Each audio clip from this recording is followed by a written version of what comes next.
Hello, hello, and welcome to another edition of Atlas Information Live.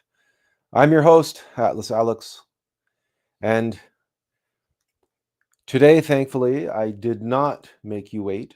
I did not start the show late to try to make a point about patience, but we will be talking about patience. We are devoting today to exploring what is quite possibly one of the most important virtues on the path, and one that is frankly not talked about enough because in the world we live in today, everything is all about instant gratification. And to talk about patience, patience is not sexy. Patience doesn't sell books. Telling people to be patient is not going to fill up webinar halls and you know uh, book signings. It's not going to get you on podcasts. And in fact, I'd be surprised if anybody's even watching, if anybody shows up for today's talk. Because patience is one of those aspects of life that people loathe. We can't stand waiting in line. We hate waiting to be served, whether it be at a restaurant or a deli or certainly the DMV or other government office where we go and we have to wait. And here in Canada, of course, we hate waiting in the emergency ward when we go to the hospital. We hate waiting. Why should we wait? Why can't my needs be looked after right now? I'm in need right now in this moment. And I'm a customer, and the customer is always right, and the customer must be served. I mean, that's the world that we live in. Everybody wants silver bullets, magic pills. Everybody wants the quick and dirty secret to be able to attain whatever it is they want to achieve. Just look at the popularity of crash diets and crash dieting and the latest diet trends. Oh, no, no, it's the carnivore diet. Oh, no, it's the paleo diet. No, no, no, no, it's the gluten-free diet. No, no, no, it's not that. It's the ketogenic diet. No, it's the low carb diet. It's similar to keto, but it's not keto, it's low carb. And it goes on and on and on and on like this. Oh, and the latest craze was the sugar diet. I don't know if you saw videos about that, about people coming out and saying, sugar, just eat sugar. There was one personality. He was he was a real character and he was pushing this sugar diet. Now he's flip-flopped on it and he realizes, oh no, it's actually a recipe for disaster. But our humanity seems to be going further and further in this direction, with one exception. And there is a very notable exception, which I will come to in a moment. But consider the fact that YouTube once only had one format. And you considered, Facebook and other social media platforms. But then along came Snapchat and Instagram and the daddy of them all, the short form social media platform was Twitter. That's like 150 characters or whatever it was, 144 characters or whatever it was. You have to say what it is you're trying to say in literally a soundbite. Now, a industrious, entrepreneurial minded company in China looked at that and said, well, we can do that with video. And because most people have phones and phones take video in a portrait as opposed to landscape, TikTok was invented. Now, before TikTok, there was something called Vines. Now, I don't know if TikTok bought out Vines, but Vines was like uber short videos. They were really, really short videos. Vines took the Twitter model and they took it too far. I think TikTok is what, 90 seconds or 2 minutes or maybe 3 minutes or something like that. So they recognized that, anything less than 5 minutes in a video is a short form video. But now to compete with that, YouTube has introduced shorts. YouTube shorts, and shorts on YouTube are are 60 seconds or less. They really are short videos. I don't know how that compares to TikTok, frankly, because I don't watch TikTok. But the younger generations live on TikTok. They barely watch anything else, or they barely view what are considered long form media. They barely consume podcasts and long form interviews. But that is the one modality that appears to be making a comeback, or it never really went away. It's been popular for a very long time. And the reason why the long form interview, i.e., the podcast and programs like Joe Rogan, came about is ironically a manifestation of humanity's impatience. Now, how could that be?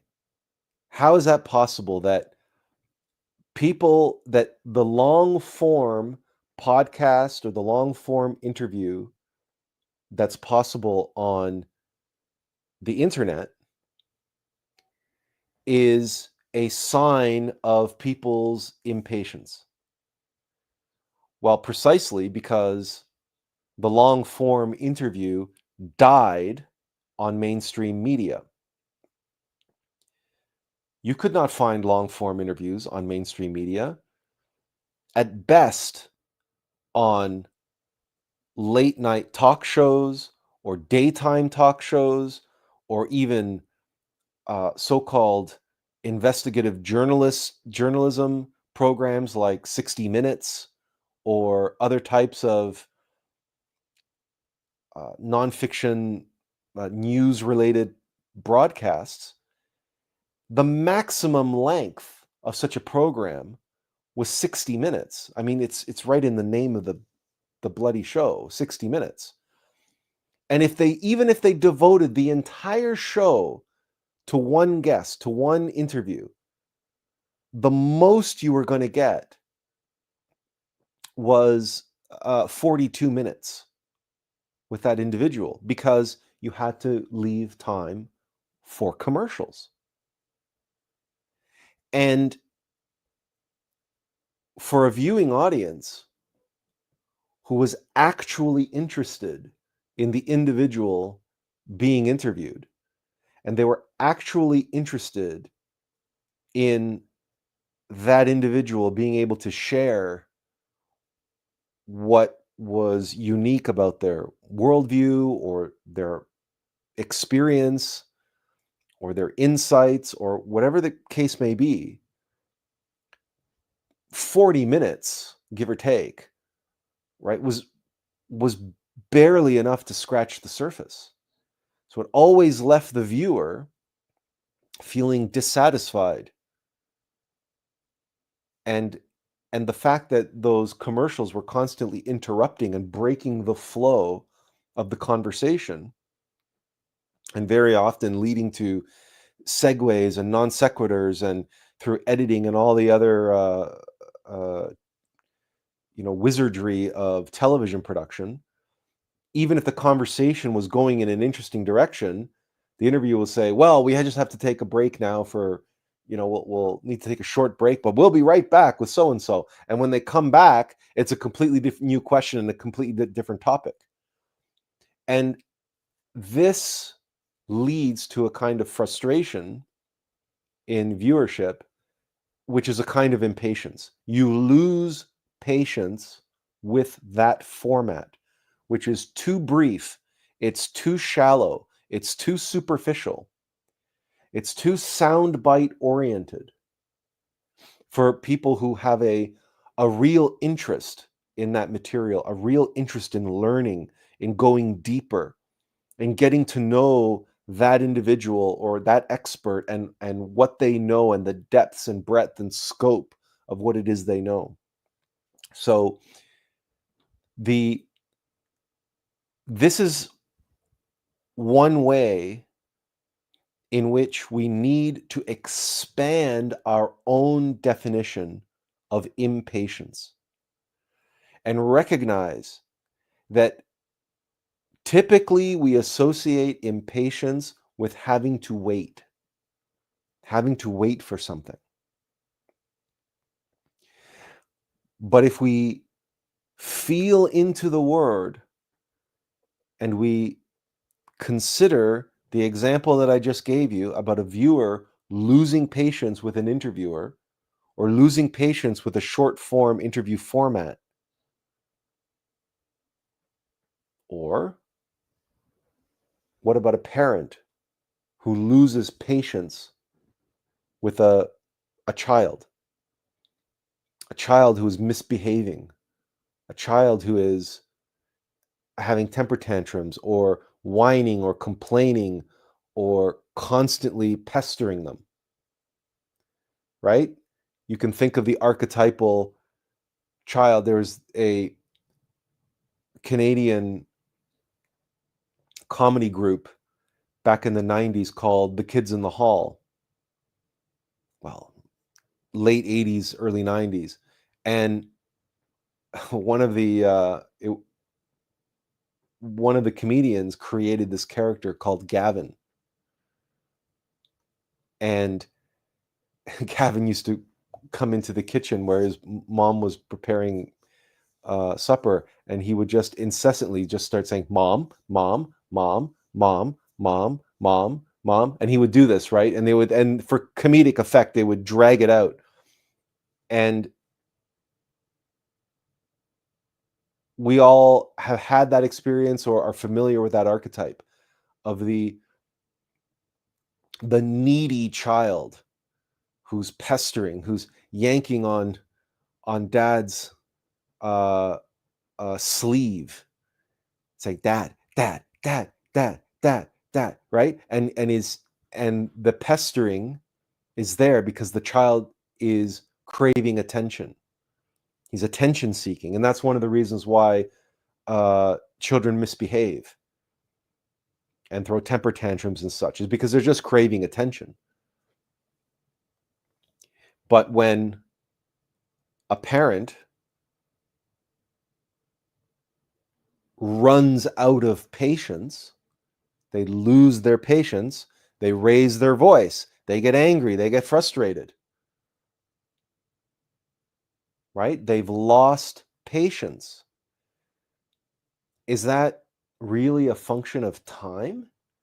Is that the same kind of patience that you lose or is that the same type of impatience, I should say, as when you are waiting in line at the DMV? Is it the same type of impatience? And if not, what's the difference? Or shall we say, and if it is, then what is the underlying source of the impatience? Is it really a matter of time? Or does it have more to do with a desire or an expectation? Something it is that you want, and you want it now. And in the case of having to wait for something, there is time that seems to impede your ability to get what you want now. It's like a gulf, like a chasm, and you're on this side, and on the other side you can see what you want, but it's way over there in the future, and you want it to be here on this side where you are. And it's just particularly frustrating if you can't see a way across the chasm. There's no bridge that you can discern. How am I going to get over there? How am I going to get that thing that's just out of reach or on the other side of this raging river? How am I going to get it? How am I going to get to it, or how am I going to get it over here?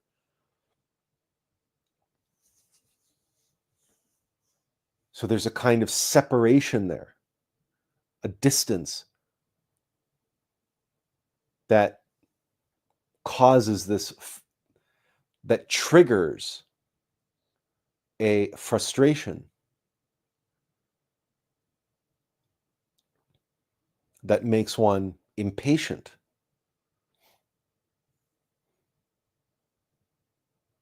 And then on the other side,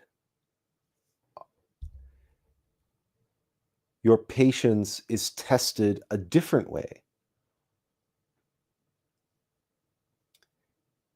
If you own a cat, I say specifically a cat and not a pet, although obviously the circumstance can apply to any pet and indeed a child. But I'm going to use the example of a cat. You've all watched cat videos, and if you own a cat, or if you've seen people online making videos and so on who own a cat, you will know that cat owners have to develop a kind of patience toward their furry feline living with them, because cats do what they want to do, and cats do not respond very well to things like rules, and what you want them to do doesn't really seem to enter into their consciousness most of the time. And I can think of friends and others that I know who are designers and others who work on the computer and so on, and then they might be on a deadline, or they might be doing a live stream like this, and the cat will just walk in front of the camera, lie down on the keyboard, of course, because the cat is attention seeking. The cat figures you're sitting there typing on that keyboard and you have all this attention going toward the screen. The cat's like, well, I want some of that.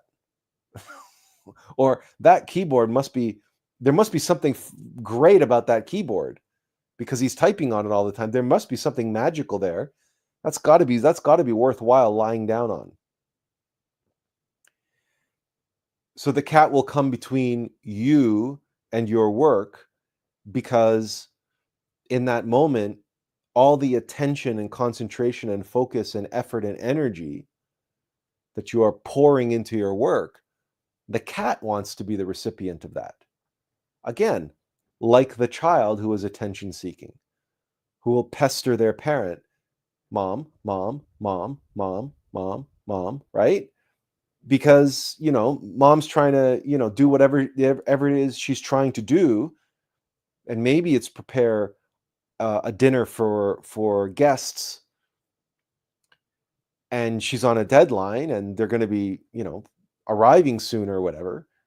And she's focused and she has a lot of energy and attention and concentration on what she's doing. And then something, again, comes between what it is that we're focused and intent on accomplishing. and something comes between us, something interrupts us.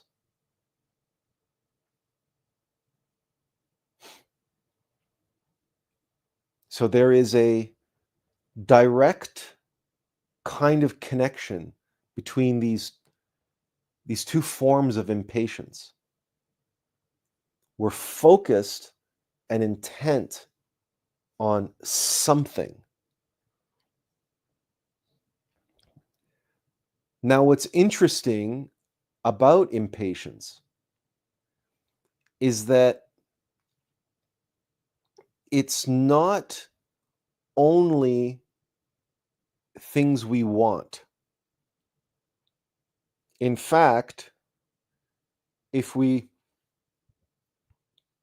consider the fact that people will line up for hours in places like Disneyland or Disney World, or pick your theme park, or rock concerts, sporting events, movies, certainly not so much these days because everything's digitized and you can book your seats ahead of time and so on and so forth. But in the olden days, and when I say the olden days, 40 years ago, when the summer blockbusters became a phenomenon, and there were movies like Jaws and Star Wars and Close Encounters of the Third Kind and Raiders of the Lost Ark, I remember lining up around the block and waiting for hours to be able to get in to see a newly released blockbuster movie. As a kid and as a teenager, I remember waiting in hours at an amusement park to get on the exciting roller coaster ride or whatever the attraction was. And if you recollect and retrospect on the times that you have waited in line for something that you wanted, an experience of entertainment, as an example, you had tremendous patience, again, to wait in line for a ridiculous amount of time.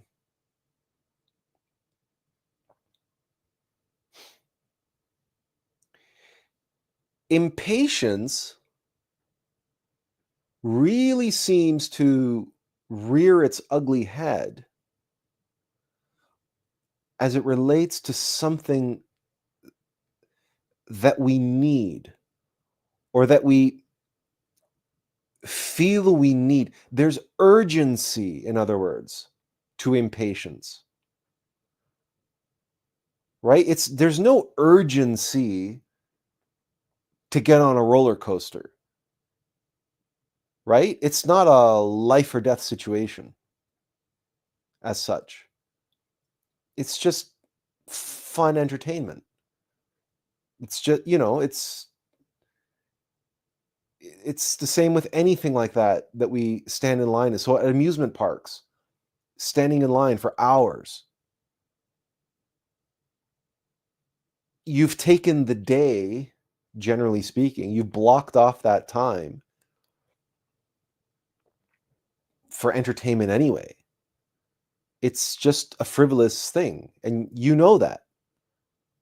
So, yeah, you might not be happy about waiting in line. You might get bored, and you might feel a kind of impatience, but it's not the same impatience that you feel uh, in emergency, waiting to get seen by a doctor in a hospital, or at the DMV, or at the bank, or right? It could only be 10 minutes, 15 minutes, half an hour. and your patience seems to run thin. You seem to run out of patience far more quickly. And when you're trying to get something done that's important, you have guests coming over for dinner, and you're putting the finishing touches on various dishes, or you're running behind and you're trying to get everything done, and you've got a whole bunch of things to do, to still, to finish and to think about and worry about, and you got something in the oven and something else on the stove, and right, and in the midst of all of that, a needy child or a needy pet or a needy other family member comes and throws a monkey wrench in the works and tries to pull your attention away when you are so focused on something that you have invested a lot of yourself in, and others are relying on you. In other words, it's important. It's a job, it's work, it's a responsibility that that you have undertaken to do. It's something you need to do. Or in the case of waiting in the medical center, in the emergency ward, waiting to be seen by a doctor, it's something that you need, or you feel you need. You need to be seen by a professional. You're in the emergency ward not for entertainment. You went in there for a reason. You don't feel well. You're ill.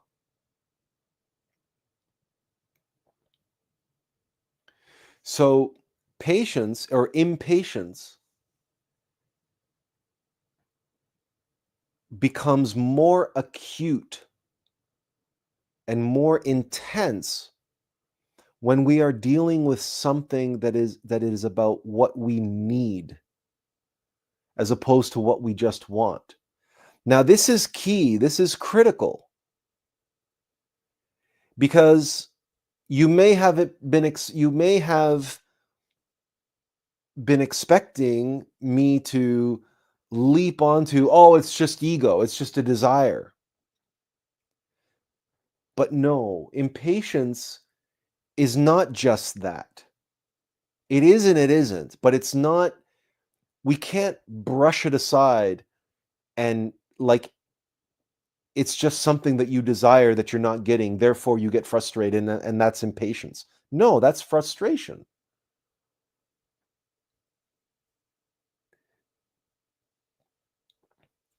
You come here because you want to dig deeper. You come here because you want to see comprehensively, in a fuller, more complete depth, so that you can comprehend your experience. And in order to do that, we have to be able to discern what is the difference between the frivolous kind of frustrated, I'm not getting what I want, and the not frivolous, the decidedly important weightiness that we experience when we are genuinely impatient, when there is something we need to do, or something that we need that is being denied us, or that something is coming between us and what we need, or our perception of what we need. And this is really important, because on the path of awakening and self-realization, when we're talking about our life's work, our destiny, the reason why we are here, our very purpose for being, this is where we can experience a kind of impatience that is unlike any other. And I'm going to be speaking to you directly from personal experience, as I always do, I always bring to bear my experience in the hopes that it will provide you a case study that you can learn from, and also a springboard, a mirror and a springboard that we can share different experiences of that.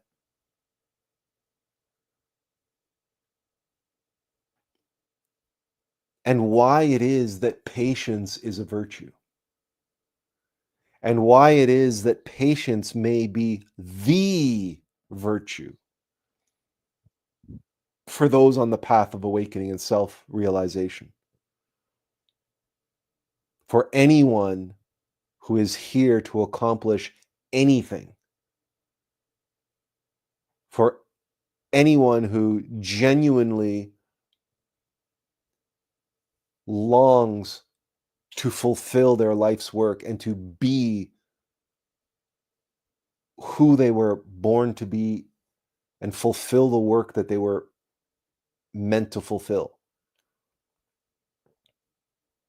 Because if you feel that longing, if you have that within you, and you may at times, and especially when we're young, we may at first register that as a desire, what I want from life, what I want to accomplish. But as we get older, and as we recognize the obstacles and impediments standing between us and what we see as our desire from life, and life denies us that desire, we become like the fan at the blockbuster movie standing in line who resolves to accept that, okay, somebody puts out a sign on the line saying, 1 hour left or 2 hours left in line, right? And you resign yourself to say, okay, well, I guess I got to wait some more, right? Because the impatience of a desire is not the impatience, right? The impatience or the frustration of not getting what you want is not the same as the impatience of not being able to do what you need to do, of being denied your purpose.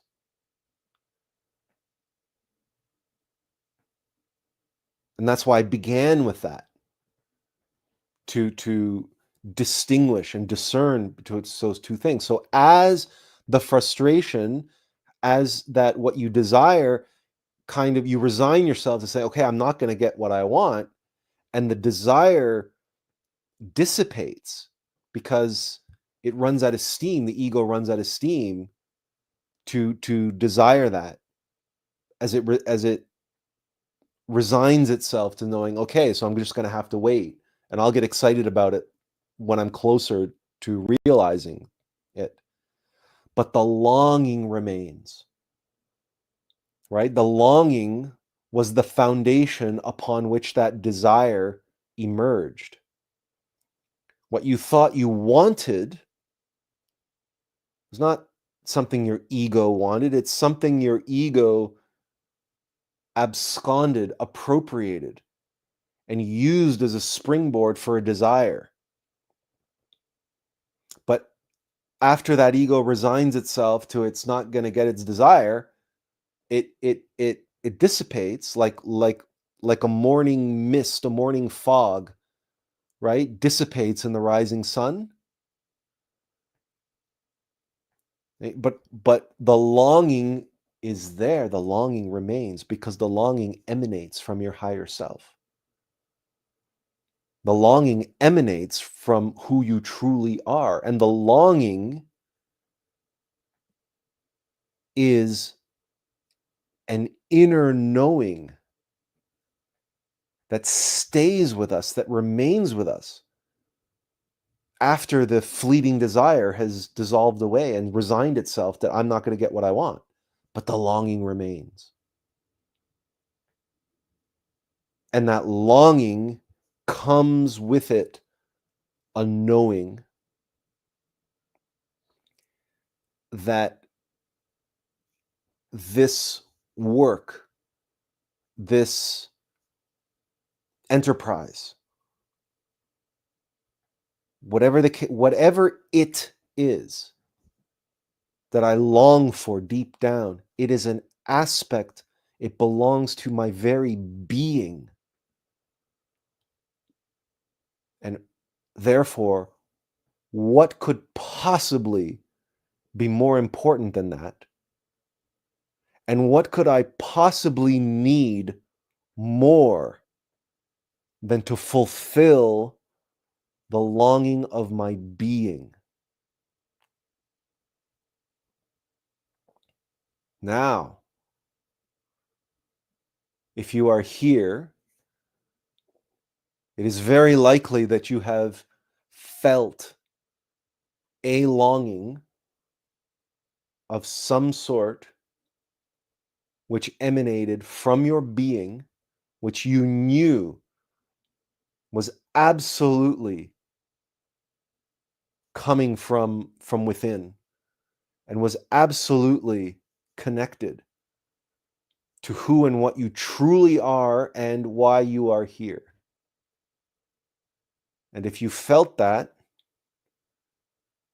you've also experienced the waiting, the distance, the obstacles, the obscurations, the opposition, and perhaps most of all, the time separating you and the fulfillment of that deep longing. And because that deep longing is connected to your very beingness, there is nothing you can experience that can match its importance to you, not even your own life.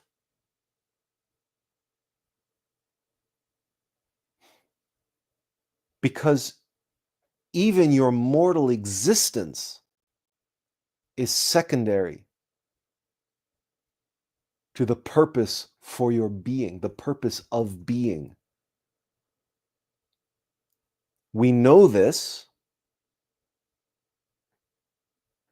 by countless examples of not just humans, but animals that have sacrificed themselves for the sake of others.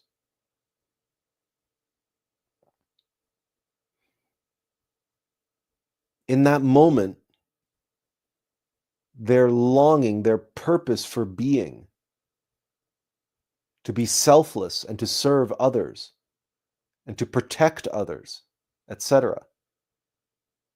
It's something that they just needed to do. That soldier who he needed to throw himself on the grenade to save the lives of his entire platoon. Or the dog that needed to jump into the icy river to save the drowning child. Or the other dog that needed to jump into the burning building to save someone trapped inside.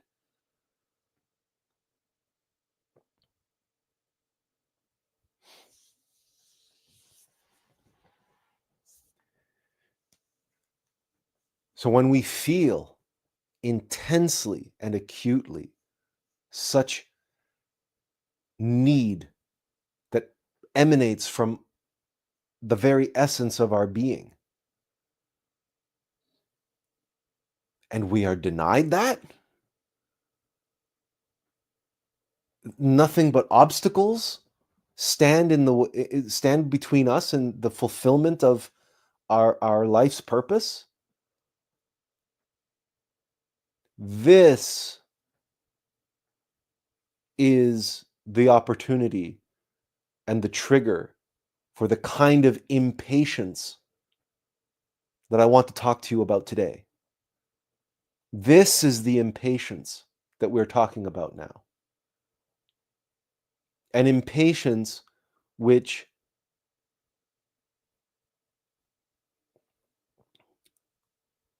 has such a force of righteousness behind it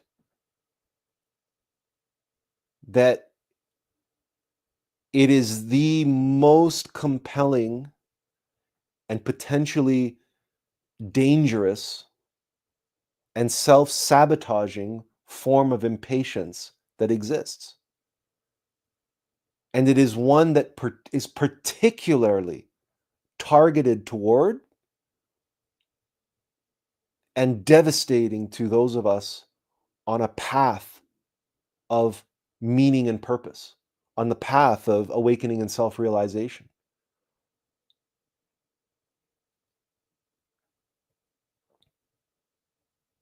And I speak from personal experience. I am 52 years old. I learned my name, Attlas, which is not my given name. I was born Attila. But I learned my name at around the age of 15, 16, give or take. So for 37 years, roughly, I have lived with the knowledge. And actually, even before I knew my name, I already, like years before, had a very strong intuition, a very strong inkling of who I was and why I was here. And I was even given a small taste of it in elementary school. So for the better part of 42 years, I have felt the deepest and most profound of longings. So the impatience that I am here to speak to you about today, I am so intimately knowledgeable. I am so intimately familiar with impatience. And all of the ways in which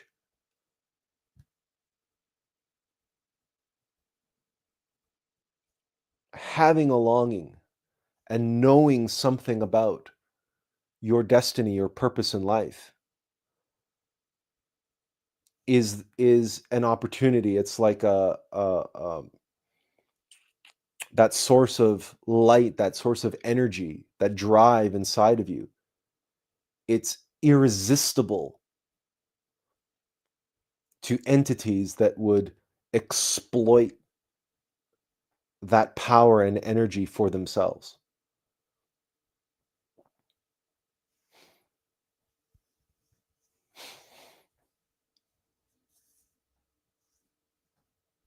And why it is so important to cultivate patience.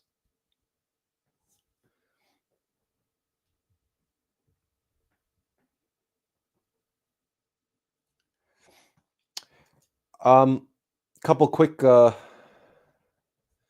comments. Ken Numi says, I prefer the peace that passeth understanding over patience, although they do go hand in hand. I prefer the peace that passeth understanding over patience, although they do go hand in hand.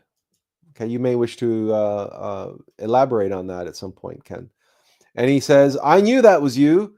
Saw you challenging JT also. And he says, God bless you, Mr. Vincer.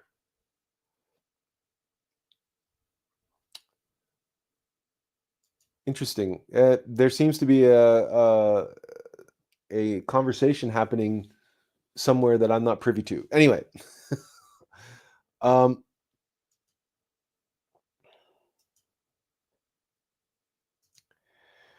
so the key here to begin is recognizing that impatience is obviously a lower vibrational phenomena. Impatience doesn't emanate from the being. Impatience doesn't emanate from your higher self. So, oh, and Ken says, nope, just us. And he says, local Facebook group. Okay.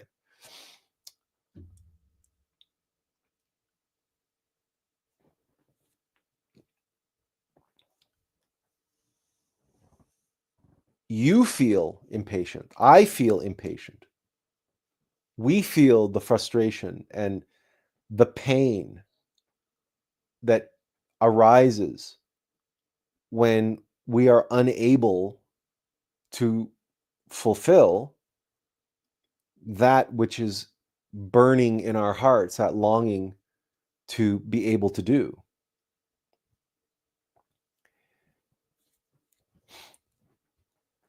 Tiffany waves and she says, hi. She says, here, just coming in. Okay, we're just really getting started, Tiffany. I just was giving a background up until now. In my own case, I believed that because I had such affinity for language, communications, drama, the theater, and such a profound appreciation and love of Shakespeare. And because I experienced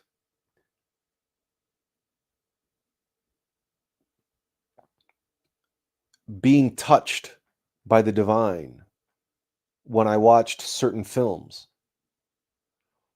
I was able to be so moved by cinema, not movies, but cinema, the greats.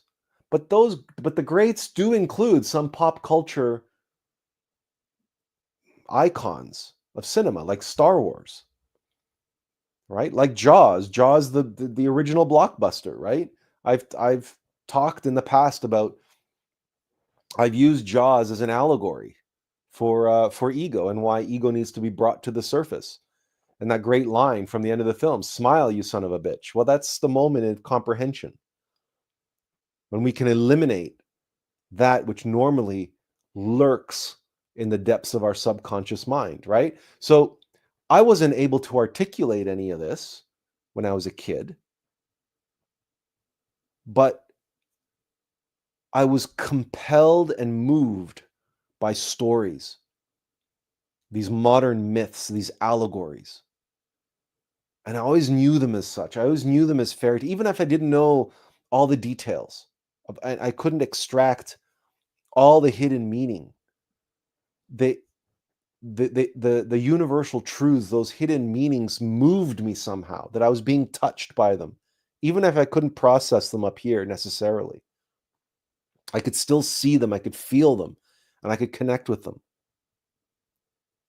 And it was on that basis that I determined that I must be here to become a part of that industry.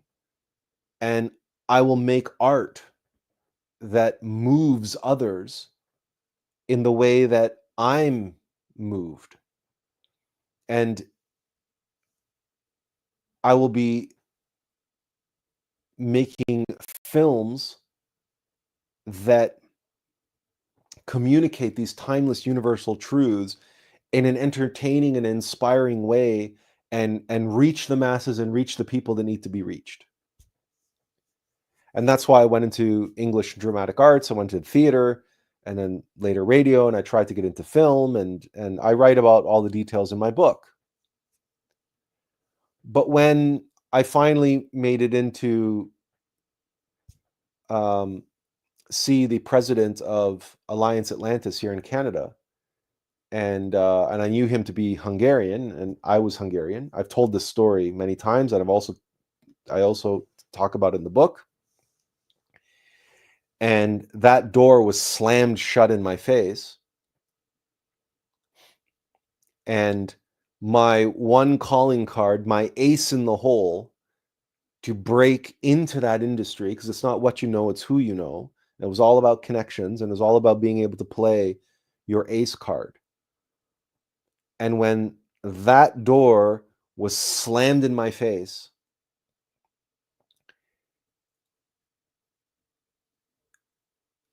it was disheartening, but at, strangely, it wasn't demoralizing or discouraging. On the contrary, I picked up the proverbial gauntlet, which had been hurled down at my feet. And in that moment, I learned the golden rule of the world, the worldly golden rule.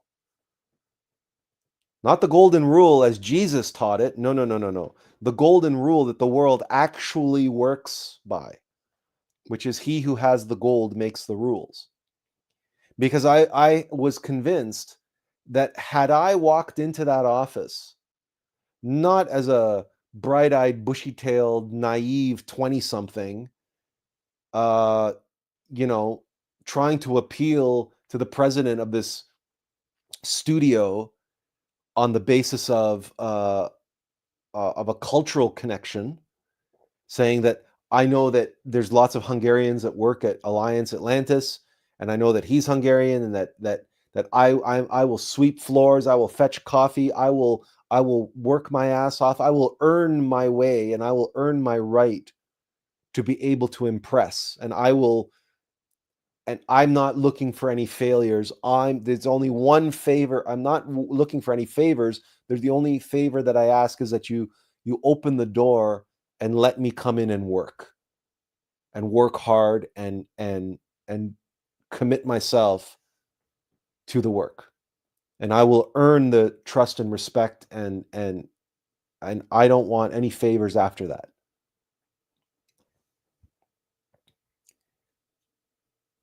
That's was my pitch. And the door was slammed in my face. And the reason why is because I didn't have the right last name. And I told this story many times. I'm not getting into it again. But the point is, when I stepped out of that office holding the gauntlet that was thrown down at my feet, I knew that had I stepped into that office, not as a bright-eyed, bushy-tailed 20-something, but a seasoned, experienced 30-something or 40-something with a couple $1 million in a briefcase or a blank check that I would have laid down on the table in front of the president of Alliance Atlantis, and I said, "Hello, I'm Mr. So and so, and I'm interested in making movies, and I would like to suggest that I'd like to work on there's a little script that I have, and I'm willing to invest $2 million of my own money to be a producer on said film. Can we talk about doing an independent film?" I am certain the door would not have been slammed in my face, because that's the golden rule. He who has the gold makes the rules. So I continued. For me, it was the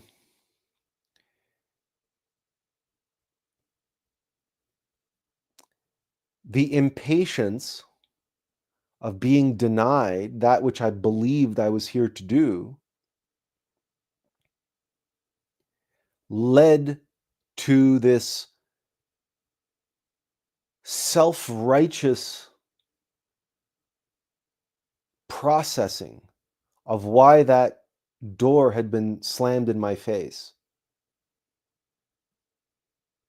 and said, okay, so this is not my path into that industry.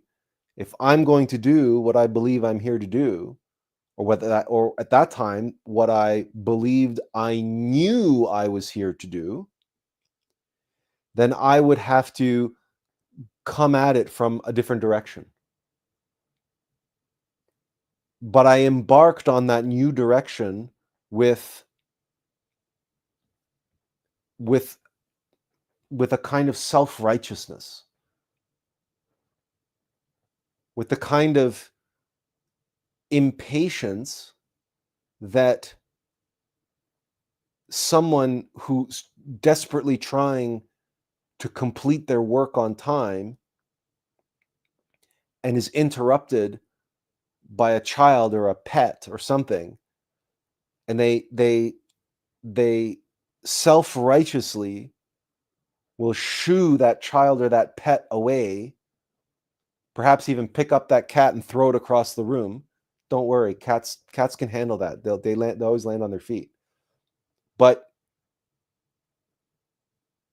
it was the indignation, the kind of self-righteous and a kind of righteous anger with which I embarked on that new direction, a new fervor that was driven by like an impatience. And for the next period of my life, barring, I would say, the year that I spent in Japan, which was a kind of a holiday, a kind of a kind of a unplugging, and it was really just me following the guidance of the innermost being. It was when I returned from Japan that I began in earnest going into business and becoming a part of an internet company, and pursuing during the first .com era, the .bomb boom, an attempt to catch that wave, right? If I could be among those .com billionaires, right? That then I could walk into Hollywood, and I could finance my own studio, my own film company with petty cash, for heaven's sake, right? If I was a .com millionaire or billionaire, and I knew I could be one because we were sitting on that kind of an idea. The company that we were with, the company that I was working with, we had meetings with Google to partner with Google. And anybody who partners with Google is soon acquired by Google. So that's the kind of level of company that we were in. We were publicly traded on the Nasdaq, and I remember going public. I did the entire proceedings at the New York Stock Exchange. Unfortunately, we partnered with IBM, not Google, and that was the mistake that unfortunately I was overruled on. But the CEO made the final decision, and that was the decision that ended up killing us. But regardless, I was that close, right? And so I pursued all of that at that time with that same fervor and that same deterministic. I was determined.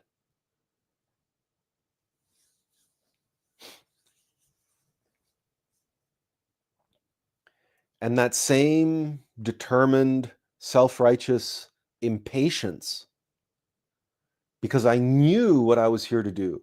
And time was ticking away. I wasn't getting any younger, right? And then the .com bubble burst. Everything evaporated, and so in light of that disaster, I took the advice of my father and I went and got my MBA. I went, well, now's the perfect time to do it. If all of business, if all of technology that is collapsed, well, then now I'm going to go and get my MBA because I went and did my English and drama degree, believing that was my way into the industry. But if I'm going to do this, he who has the gold makes the rules. I'm trying to make business deals in New York and elsewhere, and I've got a Bachelor of Arts degree. I better go get the 3 letters behind my name, MBA, Masters of Business Administration. So at least when I hand people my business card, people take me more seriously. So that's what I did, right? I was determined. But again, it was because I was reacting or responding to these obstacles standing between me and what I knew or believed I knew was the fulfillment of that longing, the fulfillment of that life's work. And it was an impatience, right? A desire wrapped around the longing and expectation.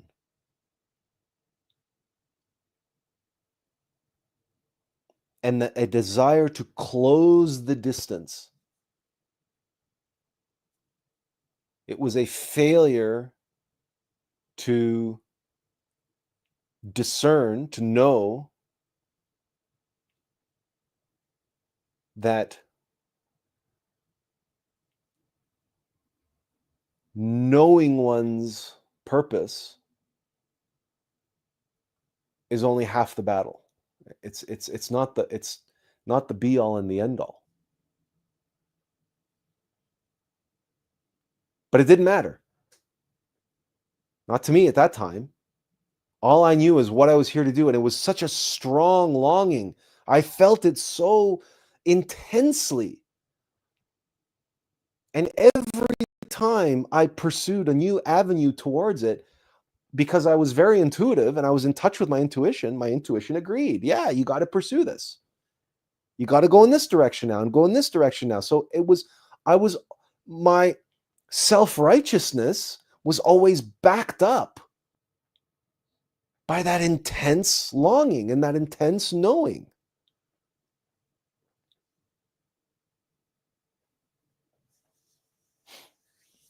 And yet, the obstacles kept coming. The denial of that longing, the denial of the fulfillment of that longing kept getting extended, kept getting stretched out. And new obstacles would show up. New challenges that I had to overcome.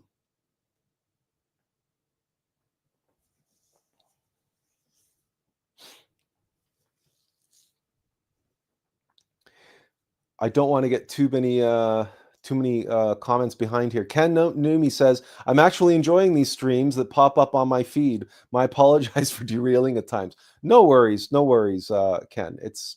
We're very informal here in the chat and everything, and I read everybody's chats regardless, right? So if it's there, I read it. So if you type it there, it's going to get read. Benjamin says, hi, Attlas. Benjamin Ochoa says, hi, Attlas. You brought up alien movie scenes. There's a series and it's cool, acknowledging all the timeless one-liners. He says it's called Alien Earth on Hulu. I have not seen it yet. Someone else recommended Foundation to me, Isaac Asimov's Foundation on Apple TV. And I've only just watched one episode of that. So, as you know, Benjamin, my father passed away, and I have lots of planning and so on that I've been busying myself with, calling people, friends and family and so on, letting them know, and doing all the organizations for the funeral, which is going to be on the 26th. So there's a lot of stuff that I have on the back burner. So the Alien Earth is going to have to be on the back burner. But thanks for letting me know, and I do know about it, and I will be checking it out in time.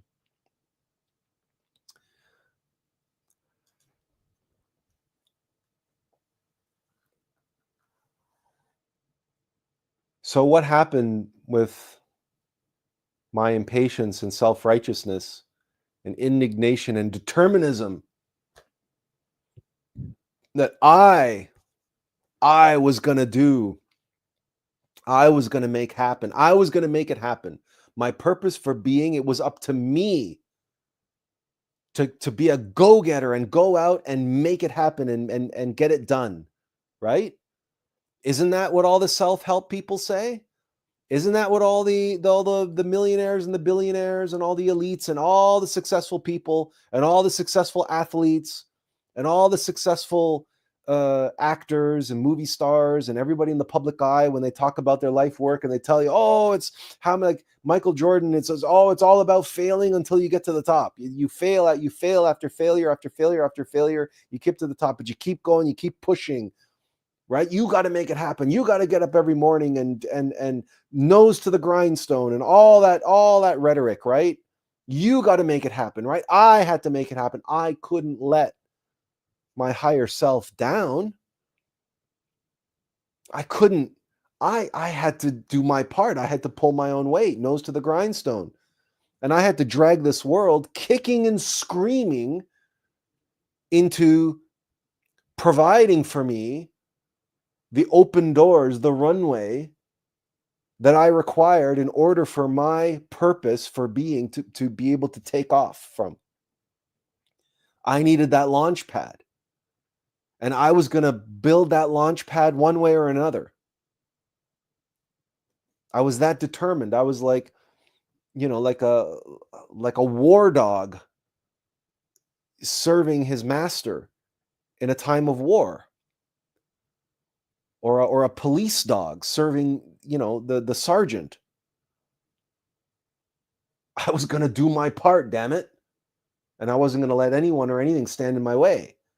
So one thing after another, it was just overcoming or bashing through it or going around it or doing whatever. But I still knew what I was here to do, or what I believed I was here to do.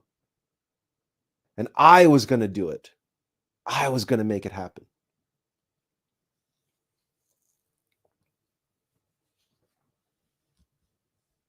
Because I was that impatient.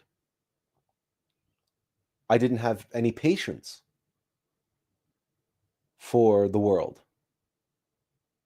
I lost all patience for the world. I lost all patience for everything and anything coming and blocking me and preventing me from fulfilling my destiny.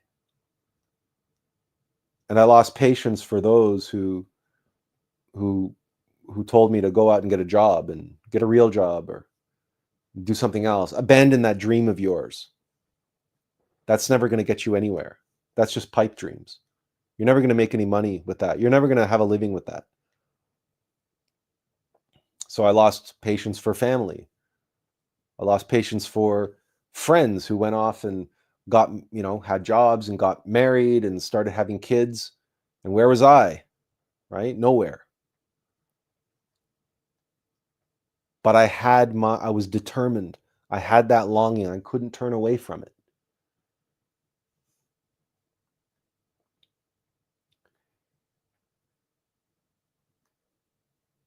And after I completed my MBA, it was around that time that I was diagnosed with adult onset epilepsy.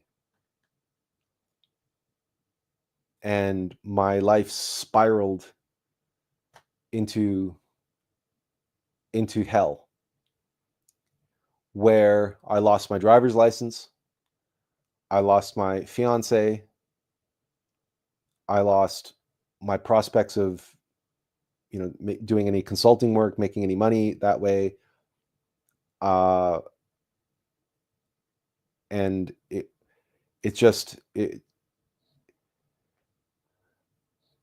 most importantly, I lost my health. I was suffering several seizures a day.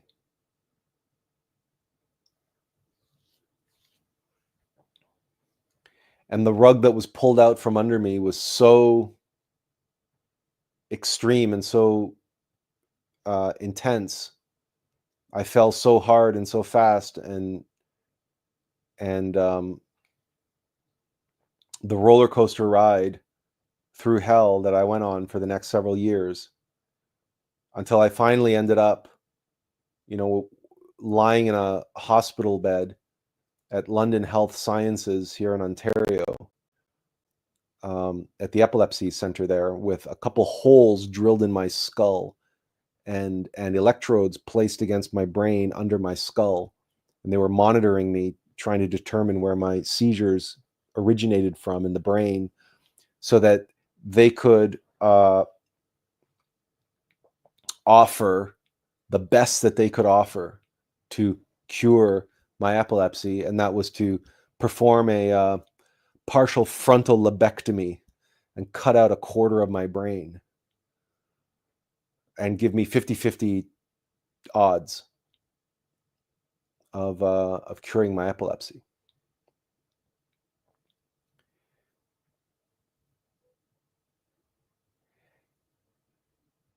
Now,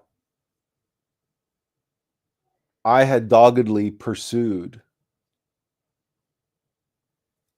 my health and becoming seizure free, getting back on my feet so I could continue down the path of my life's work, because this epilepsy thing derailed my entire life and my life's work in such a way that it became the new thing that I had to do, that I had to fix, right? Because when you're pursuing that thing that you're here to do, that you need to do, and you're like got a one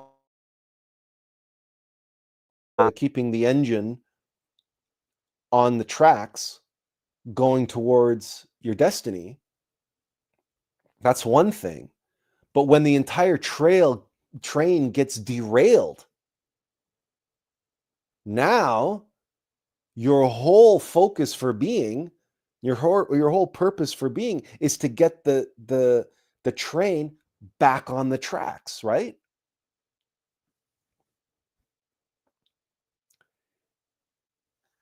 But when I had exhausted all worldly resources available to me here in Canada, and had spent a month in Canada's top epilepsy center with one of Canada's most respected neurologists, whose entire specialty and focus of his 40-year practice was epilepsy, and the best he could offer me was to cut out a quarter of my brain and give me 50-50 odds.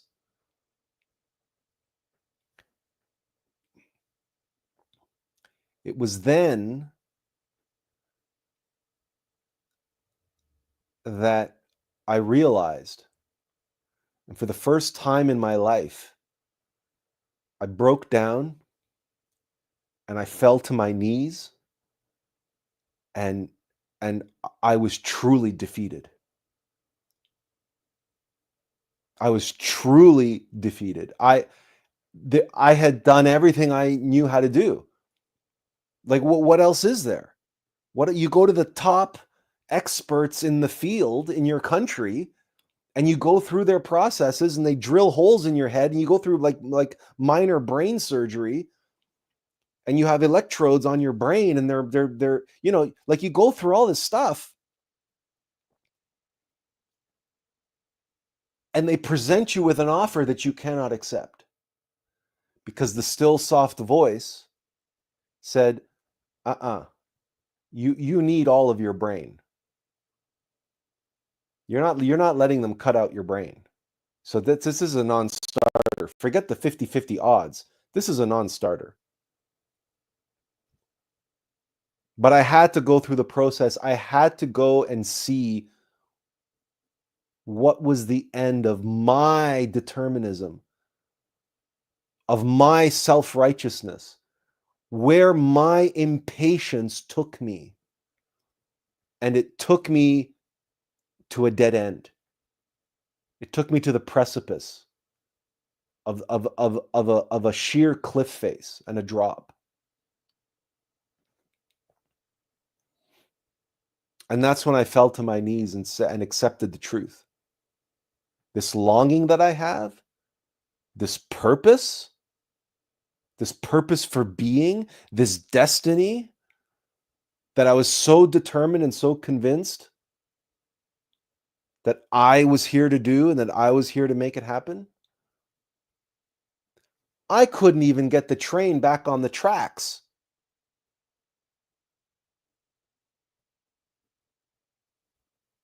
I was defeated by a medical condition. And I was defeated. And it was then that I fell to my knees and I prayed to my innermost, to my higher self. And the words spontaneously just came out of my heart, the tears flowing down my face. And the words were, I'm not qualified.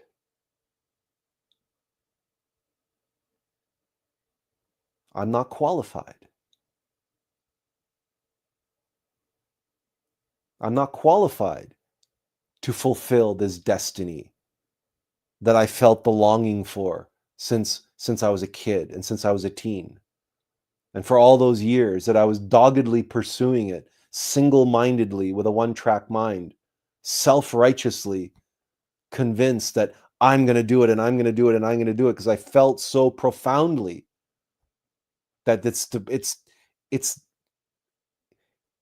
the very nature of my being, the essence of my being, to fulfill this work for the world that I'm here to do.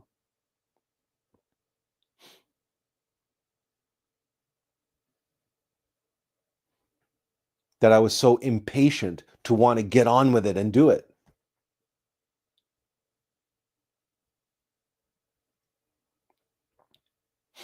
And that's the point. That's the key. Only the false self is capable of feeling impatience. The kind of impatience that we're talking about here. It was me, Attila, who was impatient and self-righteous and doggedly pursuing with the one-track mind and convinced that I needed to do it and I need to drag the world kicking and screaming. It was Attila who lost patience. But who had infinite patience for me? Who had infinite patience to put up with my bullshit? Who sat patiently, simply radiating the knowledge and radiating the longing to fulfill that which we are here to fulfill, the work that we are here to do? The infinite patience emanated from Attlas.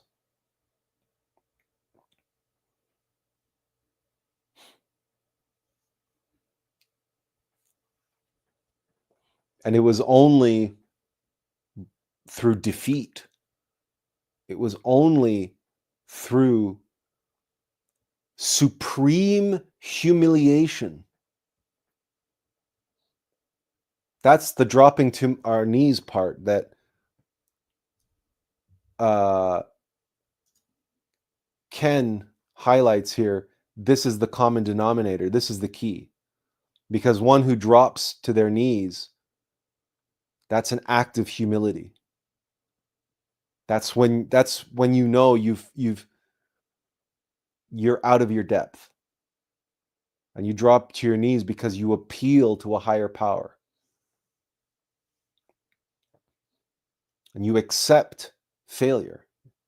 And what's more is you accept that you're in over your head. You've bitten off more than you can chew. You're not qualified. A servant kneels before their master. A general or a lord kneels before their king. Or servant kneels before their lord.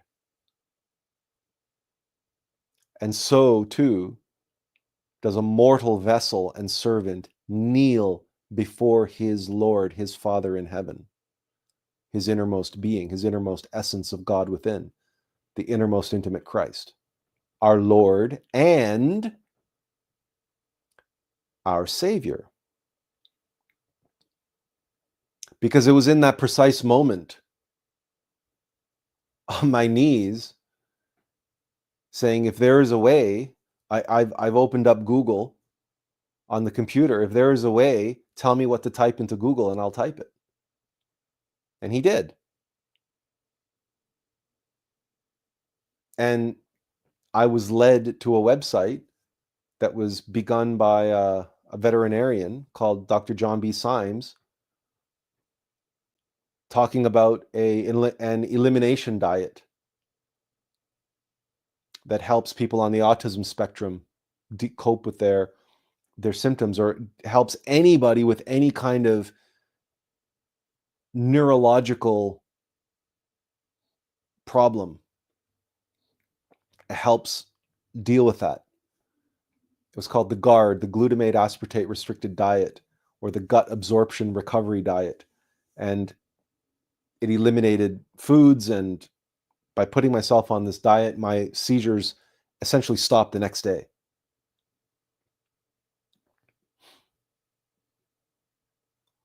Just like the allopathic medical system was not qualified to cure my epilepsy, I was not qualified to be in charge of my life's work anymore.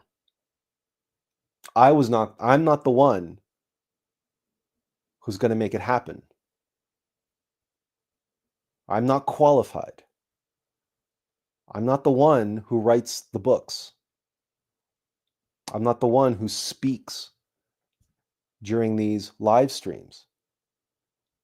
I'm not the one who makes the memes, and I'm not the one who makes the videos. I serve the one who does. I serve as a stenographer. I serve as an editor. I serve in all the ways that a mortal vehicle and vessel can serve his innermost player, his innermost Tony Stark. I, Attila, am at best the Iron Man suit and the Jarvis AI, if you want to use the Iron Man analogy, which is one of my favorite analogies for understanding a true human being in the Iron Age. The true hero is Tony Stark, right? He's the one in the suit. The suit alone is not the hero. And yet, Iron Man, Tony Stark, couldn't possibly be a superhero without the suit. So you see, but the suit has its place, and Jarvis serves Tony Stark. That's the relationship. And there are so many different examples. One of my favorites is Frodo and Sam in Lord of the Rings, in the Return of the King. Frodo carries the burden. Frodo must carry the weight of the ring. It is Frodo's mission to destroy the ring and to carry it. And there's that beautiful scene that Sam turns to Frodo and says, I may not be able to carry it for you, but I can carry you. And Sam picks up Frodo on his shoulders and takes him up Mount Doom. Sam the gardener, the one who tends the garden for his master, Mr. Frodo, the master of the house.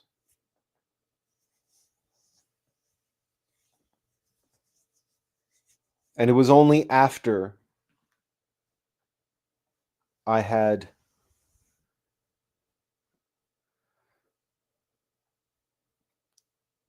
surrendered.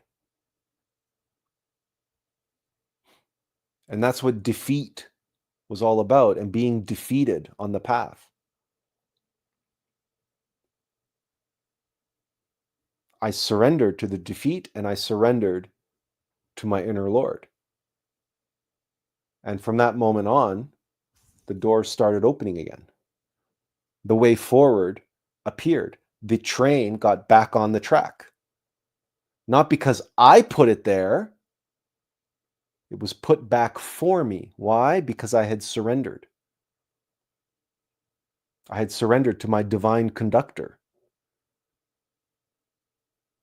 And now I would be the one shoveling coal into the engine again, not the one blowing the horn and driving the speed. I was where I was belong, in a supporting role. And with that,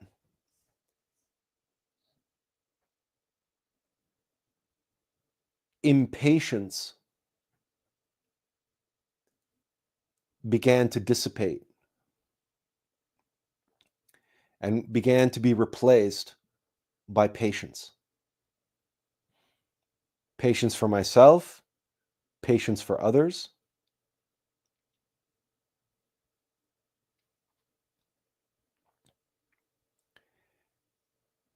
And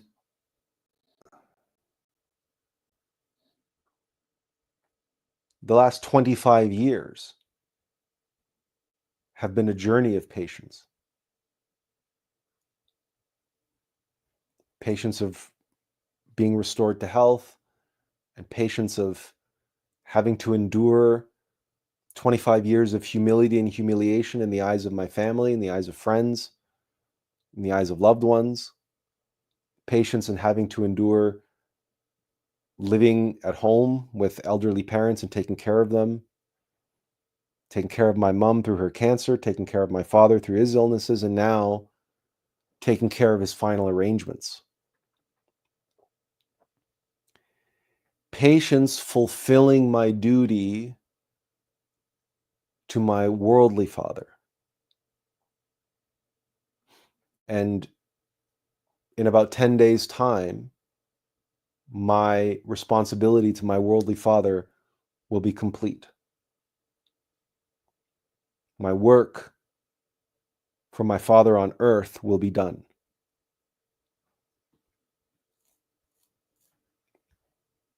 Which means that I will finally begin to be able to devote myself fully and completely to my Father in heaven, because all my worldly responsibilities will have been fulfilled, and the test of patience that I have been living for a quarter century has been passed.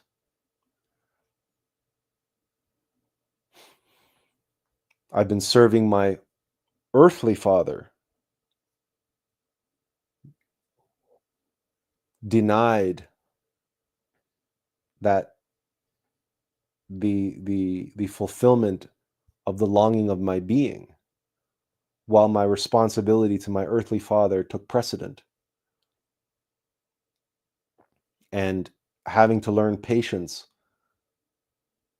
with him and his life partner who was living with us. And it was all a test of patience.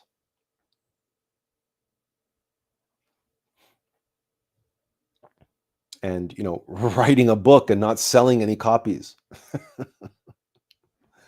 Right? And having to accept that it's just not meant to be yet. And it may never come to pass. Maybe never meant to be.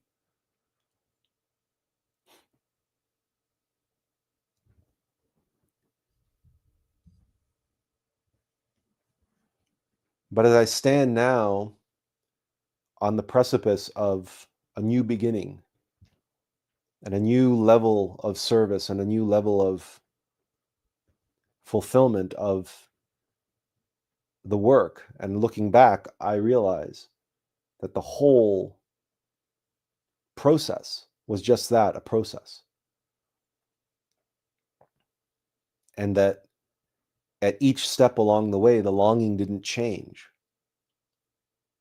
The longing was constant, and the patience of Attlas was infinite.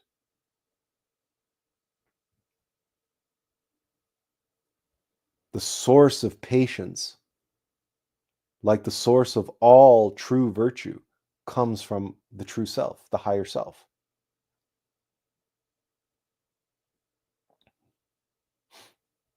And impatience is the domain of the false self. It's born of pride.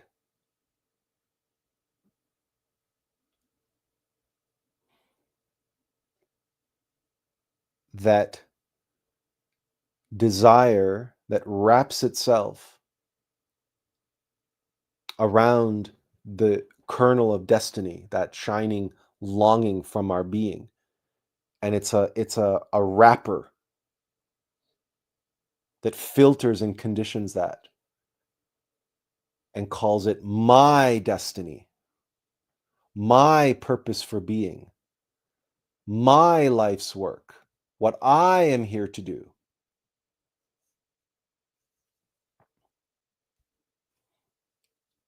And when it is denied the fulfillment of that work, the frustration that it feels is the impatience that leads to the self-righteousness, the dogged dogmatic determinism, the impatience with everyone and everything impeding its ability to get what it believes it needs and what it believes it is here to do.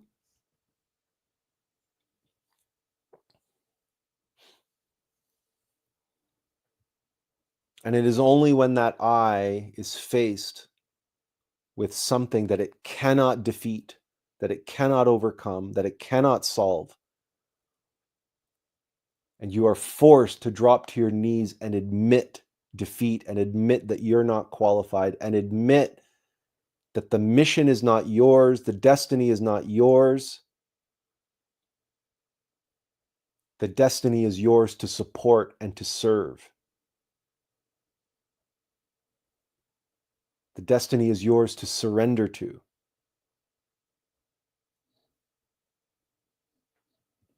That genuine patience can be born, and the impatience that impedes us on our path can dissolve.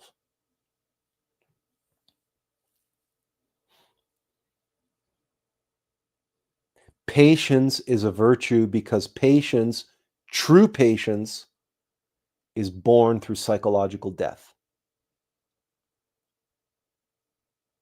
And by no means am I saying that I underwent psychological death. I just took a step in that direction. And that step was letting go of my identification and attachment to a purpose and a mission and a destiny which was not mine to fulfill. It was not mine to make happen. No one can make destiny happen. But we can sabotage that destiny. We can derail our purpose.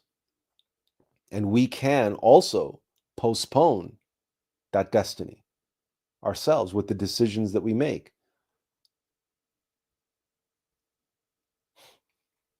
Some do so by turning away from their destiny, denying it, burying it deep within themselves, and pursuing a life of comfort and security instead.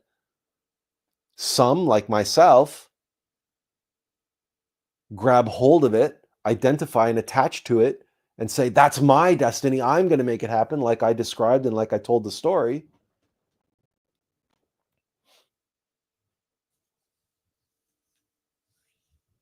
Neither of those is the right way. The middle way is always the way. Neither avoiding nor claiming for yourself,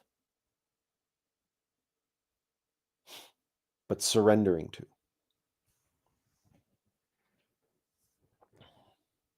Because surrender, that's abandoning your identification and attachment to your to your own self-importance, right? Humiliation, and beginning to live for the service and surrender of your higher self, of your true self.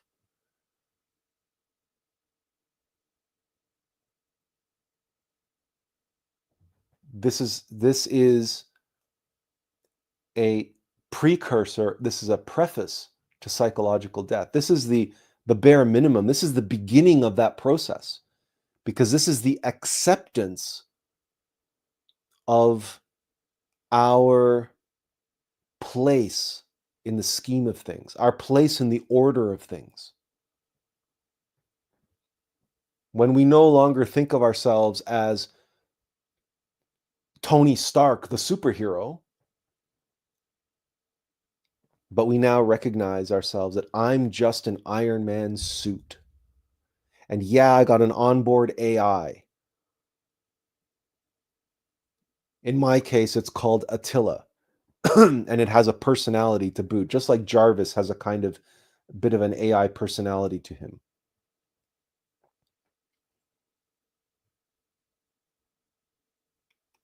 And it's that subordinate role when we surrender to our inner superhero, our inner Lord and Master, our innermost intimate Christ, that we all of a sudden become privy to the virtues of that hero inside of us, because we get ourselves out of the way. And now those virtues can come through us.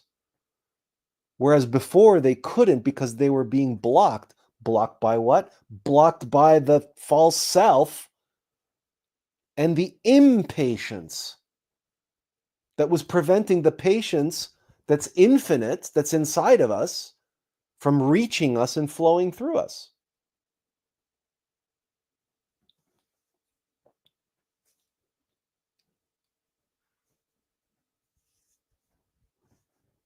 This is why patience is a virtue. Because if you are developing genuine, true patience in your life, for yourself, for your life's work,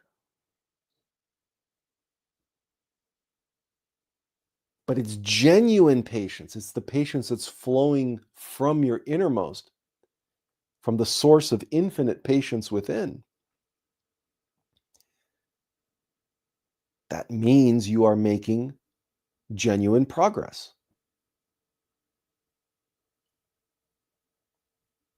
We're not talking about false patience here. We're not talking about having the willpower to overcome your impatience, because the ego is very subtle and very clever. And the ego will convince you that, oh, I have infinite patience. Yeah, I'm able to deal with waiting, and I'm able to do this, and I'm able to do that, and blah, blah, blah, blah, blah, blah, blah, blah. I'm not talking about forced patience, and I'm not talking about patience of the false self. I'm not talking about the patience that you have when you're standing in line for the roller coaster. That's not the patience that we're talking about here.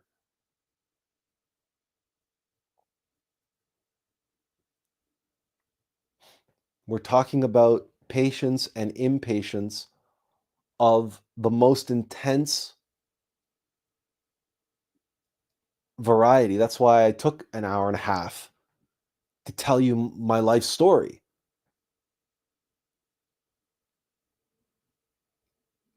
Because we're not talking about waiting a few hours for something. We're talking about waiting decades,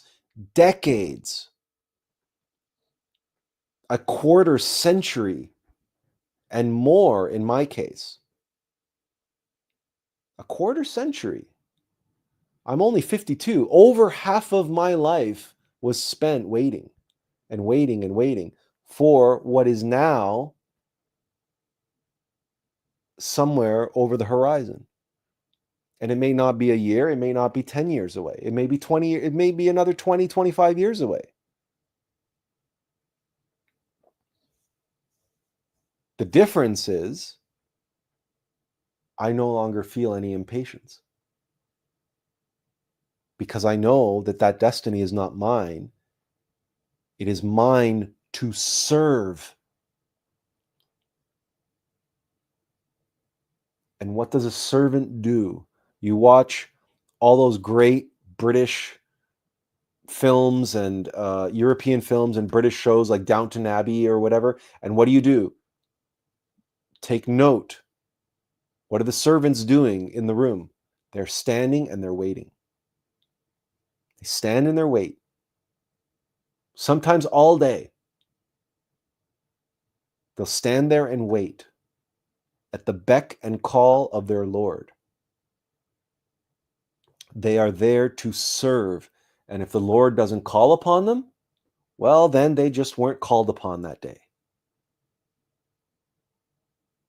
They go to bed fulfilled and happy and at peace. Why? Because they did their duty. They were on call. Right? No firefighter goes to bed guilty because he didn't put out a fire that day.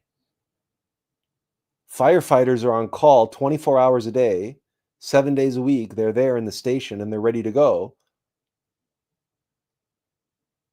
Many days are spent just cleaning the station, polishing the chrome on the fire engine, playing cards with one another, staying physically fit, doing whatever other jobs they do, and other maybe going to schools and talking to kids or doing whatever other duties they do. But they're not constantly fighting fires.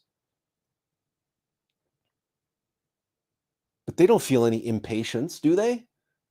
Do they sit there going, "Oh man, why can't there be a 4-alarm fire today? I'm so bored." Maybe they do. But I'm betting most don't, if that's really their true calling in life, to be a firefighter and to say, or an ambulance driver or a police officer. I don't think police officers going around looking for crimes and looking for scuffles to get into so they can draw their gun or whatever, so they can shoot somebody. That only happens in the movies. But to protect and serve is just what that means. To be present, to be available, to be on guard, and to wait patiently, to avail oneself, to be on call, so that when the call comes in, we are ready and we're prepared and we leap into action in response to the call, in this case, of our innermost. And this is why self-observation is so important, and why discernment, the ability to know when our mind is just chattering away, or when one of our egos is beckoning us to give into one of its desires, or to become neurotic for whatever reason, and when it is the still soft voice of our higher self beckoning us, calling us, and directing us and guiding us.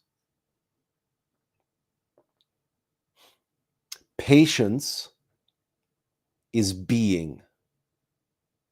Impatience is doing, and the desire to do. And you've heard me say this many, many, many times. We are not meant to be humans doing. We are called human beings for a reason. Not humans doing, humans being. And the beautiful metaphysical, scientific coding linguistically is that the only way we can actually accomplish and do great things is by allowing ourselves to be a human being done. That's the difference. A human doing or a human being done. That's a servant. That's a vessel. A vehicle for virtue, a vehicle for love, a vehicle for inspiration, a vessel for the divine to flow through us into the world. I've used that analogy of an earthen vessel that draws water from the well, the eternal wellspring deep within the earth, our own earth. Our earth in microcosm, deep within us, is an eternal wellspring. And if we draw forth that water, we become that earthen vessel, that clay vessel to bring that fresh, life-giving water from the well to the table, to the village, to the world. That life-giving water, whatever that is in your case, whatever that may be, that's the gift of your higher self. That's the gift of your true self, your destiny, your purpose for being. But that can flow only with patience, only in time, only when you're ready, and in some cases, only when the world is ready to receive it. And the world may never be ready to receive it, but there may be a opportune window, or let's say a window of opportunity, right? There may be a point or a period in which the likelihood of it receiving it, or the maximal benefit,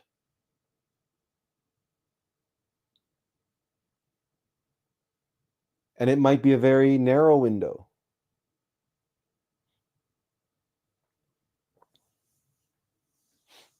That's like the firemen who may sit in the fire hall for months at a time and not have anything happen. And all of a sudden, a wildfire could break out in the south end of town.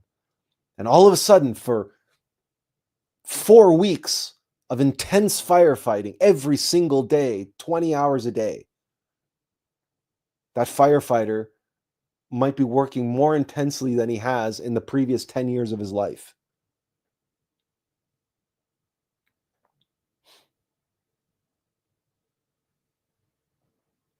Patience. Patience.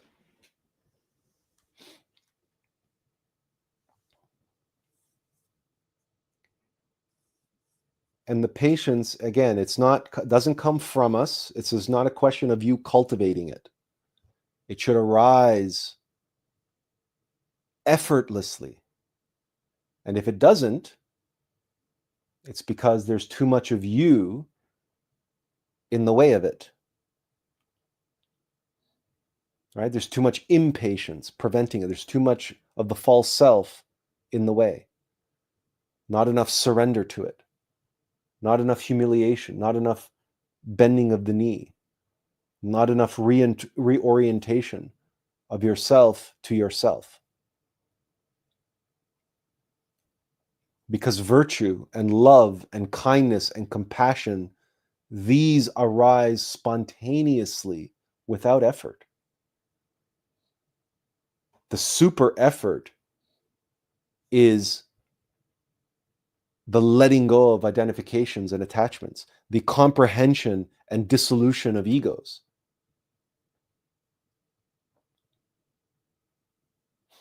That's where the effort comes in. The effort is keeping the false self at bay so that the true self can shine. This is what 99% of New Age and self-help people get wrong and get backwards and get upside down and backwards. Because they're all about reinventing the self. You don't need to reinvent yourself. You need to die psychologically. Your true self is there, already there.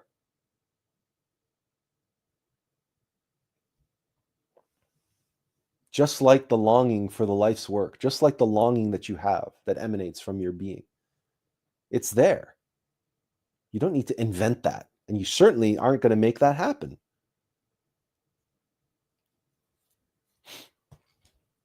Okay.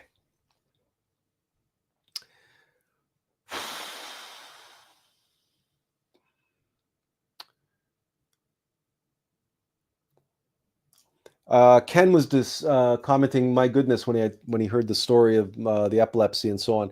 He says, yes, sir, that's when the empowering comes. Of course, that's about kneeling. And Tiffany says, I'm so grateful that you didn't allow your brain to be cut out. Yes, so am I. In fact, you know, some years later, I joined an epilepsy support group in Toronto. And while I was there, a fellow showed up who had the same telltale dimples on his head, meaning that he too had had the exploratory brain surgery performed and the electrodes put in, et cetera, et cetera. Well, he eventually did go through with the surgery, and they did cut out a good portion of his brain. And I asked him, I couldn't help but ask him, what brings you here to the epilepsy support group? Was the procedure not successful? And he looked at me with a kind of unsettlingly blank sort of stare. Now, I can't be sure that this was as a result of him missing, a part of his brain, because I didn't know him before he had the procedure. He might have always been a bit of a simple fellow. But he said, "Oh no," he said it was everything was good for about 6 months. But then I started getting seizures again. And when I went back for a follow-up with my doctor, he said the seizures are now coming from the other side of the brain, where they were never coming from before.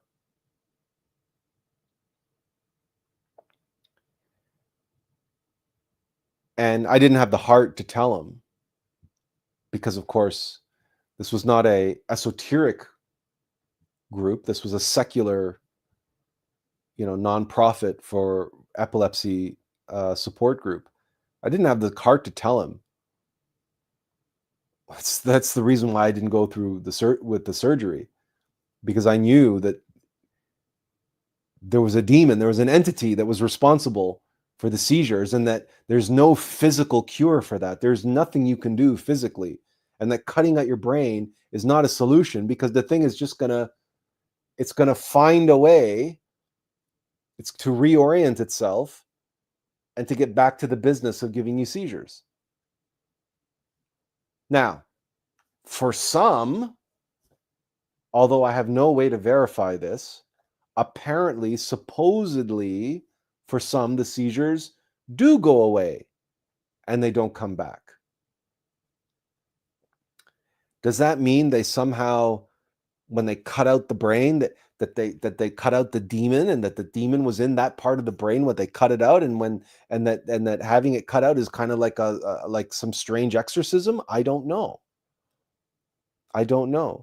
Is it possible that by cutting out the part of the brain, the entity, the demon that possesses them, that's responsible for their epilepsy, can't reorient itself? It can't reconfigure itself to begin imposing its will on the individual anymore. Again, I don't know that either. I don't have that experience, and I don't have that level of knowledge, that technical knowledge of how demons possess and so on and so forth.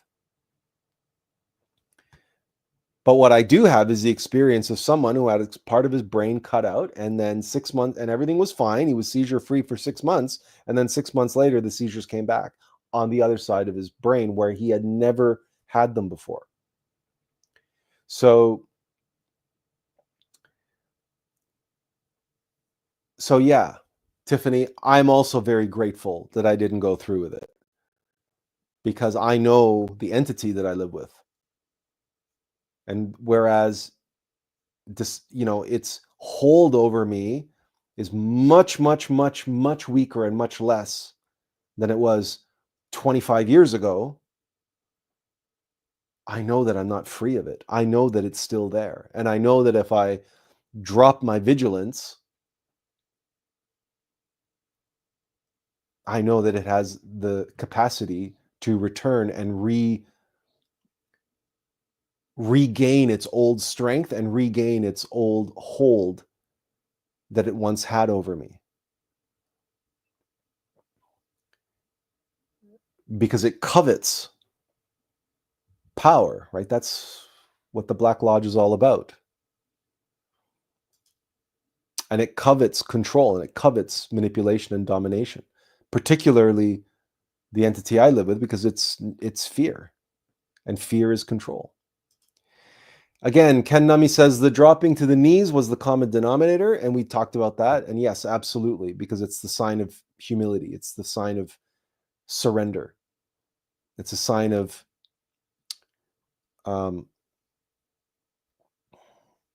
submission, submitting at last, and accepting our place in the order of things, in the scheme of things. Benjamin Ochoa says, I was left with a throat spasm after quitting alcohol. The doctor thought I had depression. I took one of those tablets and almost took me out for good. So I said, screw it. If I do have any degree of depression, I'm just going to face it and just heal naturally. It's a different experience to yours, Attlas, but makes one stronger, I think. Actually, Benjamin, it's a very similar experience to mine, because maybe you're not familiar with this, but I'm actually on disability for depression, because epilepsy is a multifaceted neuropsychological disorder. It's not just seizures that we suffer from. I suffer from depression, anxiety, bipolar, mild Asperger's, ADHD. Like, it's like a whole spectrum of autism spectrum disorders, because the autism spectrum is a spectrum, and epilepsy is on the autism spectrum. And I too told them I don't want depression medication, because the depression that I suffer from is not like what most people experience with depression. For most people, depression, they experience it for a very long period of time. They can experience these symptoms of depression for months and months at a time. And so for them to go on the medication makes sense, because it takes 2 to 3 weeks for the medication to even start becoming effective. In my case, depression related to epilepsy would just like seizures, they would ambush me. So I would be fine, and all of a sudden, the next morning, I would wake up and I would be in a fit of clinical depression. And it would be like, I would describe it this way, like I woke up feeling like I was hit by a Mack truck. And I just had no energy, no motivation. No, I was completely being drained from within, because effectively, the demon was effectively having a subconscious seizure, but a very different kind of seizure, more like a temper tantrum, because the fear had switched to anger, but the anger was subconscious anger. That's what depression is subconscious anger. So, and that's what drains all the energy, and that's what brings on all those symptoms of depression. But because that demon inside of me is a terrorist, and my seizures never lasted more than a few minutes, and my depression never lasted more than a few weeks maximum, but very often just a few days. They used to be longer in duration. They ended up getting shorter and shorter and shorter. The weaker the demon got, the shorter my bouts of depression would be. But I could experience a bout of depression several times a month, but it would be 3 days on, 4 days off, 6 days on, 2 days off, this type of thing. And I valued my lucidity, and I valued my experience of not having depression more than being on a depression drug all the time and not knowing when I was actually depressed, if that makes any sense. Right? Because if my depression was going like this, but I was taking a drug that was smoothing it all over regardless, then I wouldn't really know why I was depressed or when I was depressed. In other words, I wasn't able to observe myself in depression. And that's the only reason why I was able to overcome depression, where now it's very, very, very few and far between that I experience bouts of clinical depression. But that's because you have to be able to observe yourself. And I think that's exactly what you're following and what you're doing in your intuition. So it's, believe me, it's not, in that sense, it's not different at all, right? It's just you don't have the seizure issue and the rest of it. Ken says yes to something that I said, so that's a good sign. Benjamin said, like Ken said, a common denominator. Yeah. And Ken also said, Romans chapter 5, verse 3 to 4. Not only that, but we rejoice in our sufferings, knowing that suffering produces endurance, and endurance produces character, and character produces hope. Indeed. And I've talked endlessly about this subject. I've talked about the fact that life is baffling and how baffles create structured living water. And all the suffering and obstacles that we face and overcome and endure are to us as baffles are to water, right? What doesn't kill you makes you stronger, right? We have all of these cliched sayings because they're true, and they're based in not just metaphysical science, but in reality. They're based in the reality of our lives and the lives of many others. Tiffany says, heart space given to you and for your earthly father. Peace be with both of you. Thank you, Tiffany. Ken says, very interesting. We're closer in ideology than I thought. Well, okay. And he says, maximally great being. Plantinga. Did I say that right? Plantinga or Plantinga. Anyway, you'll have to correct me on that, Ken, if I mispronounce that. Benjamin Raphael. Hello, Benjamin. Benjamin Raphael says, during Jesus's time, many illnesses were cured by casting out demons. Yeah, absolutely.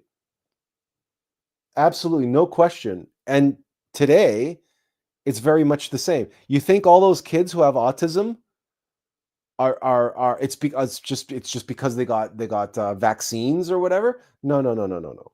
Although Rudolf Steiner did say that they would develop a vaccine that would reduce consciousness. So it is very possible that what we see, that it's not that the vaccines cause the autism, but if the vaccines are making people less conscious, while people who are less conscious are more susceptible to demonic possession, or more susceptible to possession of entities or entities that are within them, or the jinn. So in any case, I can also tell you that my mother's cancer was caused by fear, right? And all egos are demons, right? So there are countless cancers that are caused, but they're actually neuropsychological. They're demonic. They're ego. Breast cancer, so prominent in so many women. It's women who've closed off their hearts and become very mechanical and very, for whatever reason, they've closed off their hearts. They've been hurt one too many times, and it's a defense mechanism that their heart center starts to atrophy. Well, if the heart center isn't glowing and giving love, and it's being atrophied, and it's being very careful and cautious and defensive, and it kind of like, shrinks down. Well, that's leaving you vulnerable for what is not love to come and take root there, right? It's like black mold coming and setting in because the vibrancy and the vitality of life is retreating. So if the heart center shrinks, then of course you're going to develop um, negativity around that center. So yeah, absolutely. That's if medical science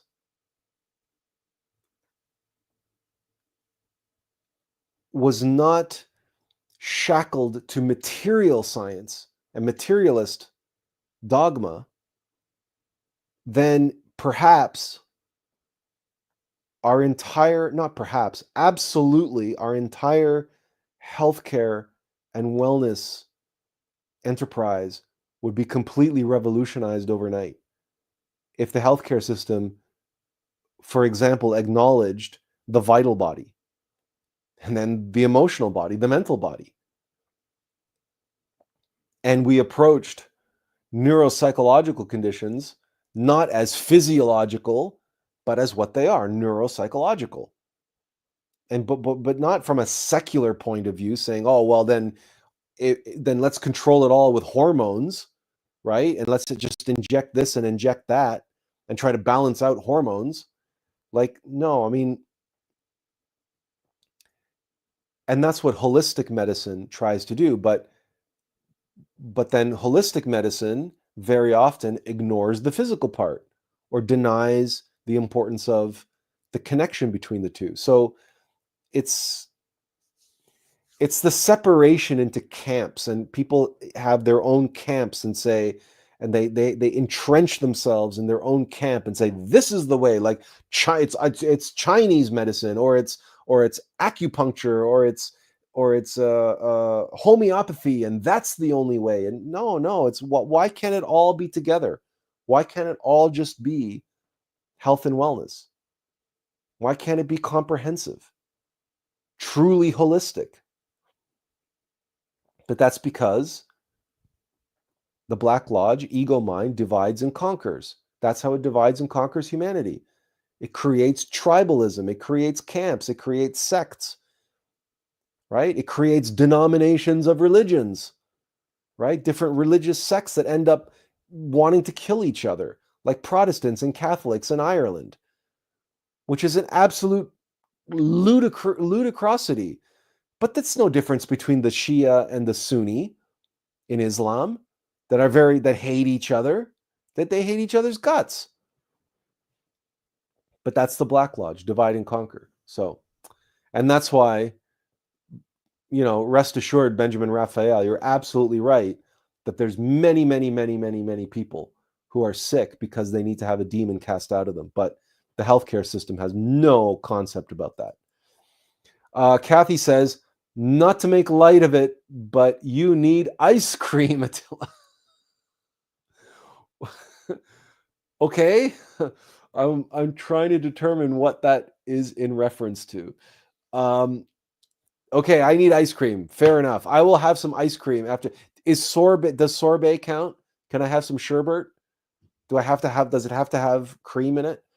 You let me know. Now, Ken has shared a link.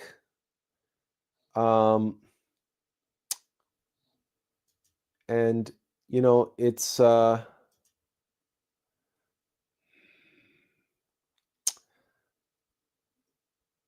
unfortunately I can't open this link, and I can't copy and paste it either. Can I hang on, let's see. Print cast. No. Anyway, it's a YouTube link. You should Is it something that you wanted us to watch now, Ken? Is that why you sent us that, or or I can watch it later? Anyway, you let me know. Tiffany says, it is assumed or known on some level that autism is a form of possession. Yes, all forms of autism are a form of everything on the autism spectrum is possession by entities.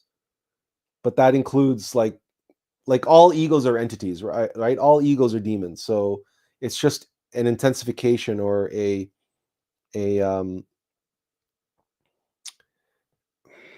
nature of the entity, the size is not the right word. The level, right? The level of entity that is possessing, or the quantity of entities, because it can be plural, right? Ken says, hard G Inga. Okay. Plantinga's concept of a maximally great being is central to his modal ontological argument for God's existence. You mentioned maximally. It triggered this thought. LOL. Okay. Ken says, watch alone. Okay, I will watch the link alone. If you can send me that in Messenger, that would be helpful, because I see you're on Facebook. Or you can, send it to me in Facebook Messenger, and I can maybe click on it that way. Otherwise, I just have to go in and type it out. That's no problem. It's just that StreamYards, you can send links, but I can't click them. It's kind of a stupid setup for some reason. But that's because the only option it gives me is to hide the comment or show the comment. Oh, wait, hang on a second. There's another option here. Let me see if I can.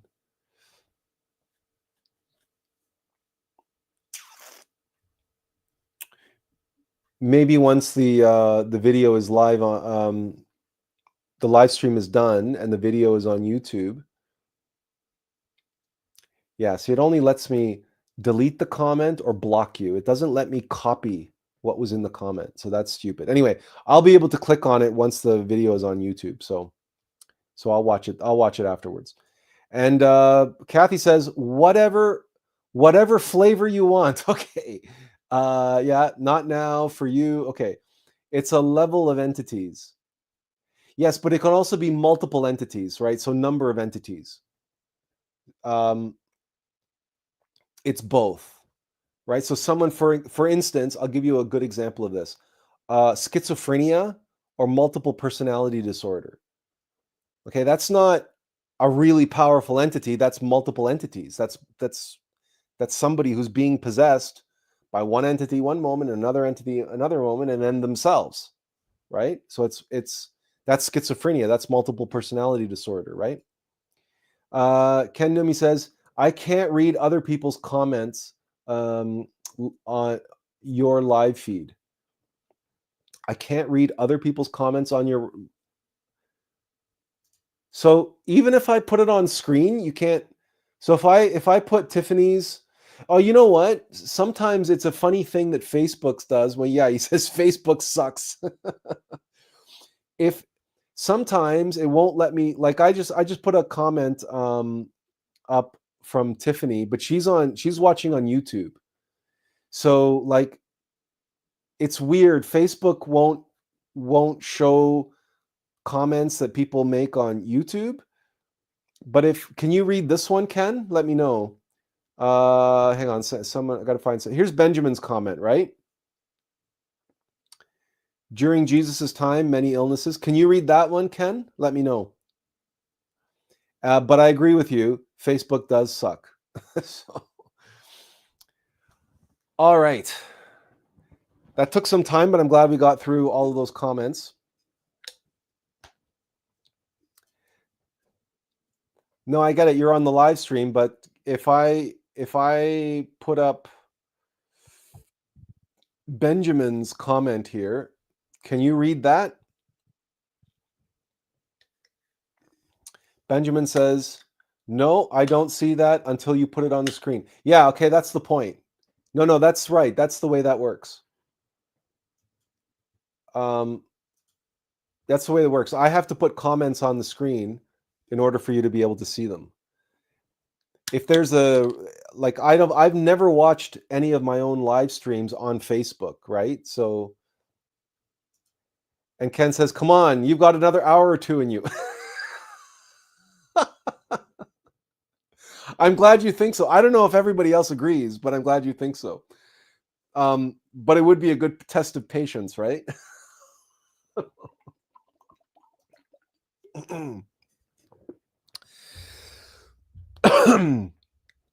But I hope at least you get a sense of why we have that stupid cliche, patience is a virtue. And that the significance of that is so easily dismissed because most of us think, when we think impatience, we think of, yeah, you're waiting at the DMV or whatever, and it's like, oh, you resign yourself to say, oh, I can't believe that it's taking this long. And we chalk that up as impatience.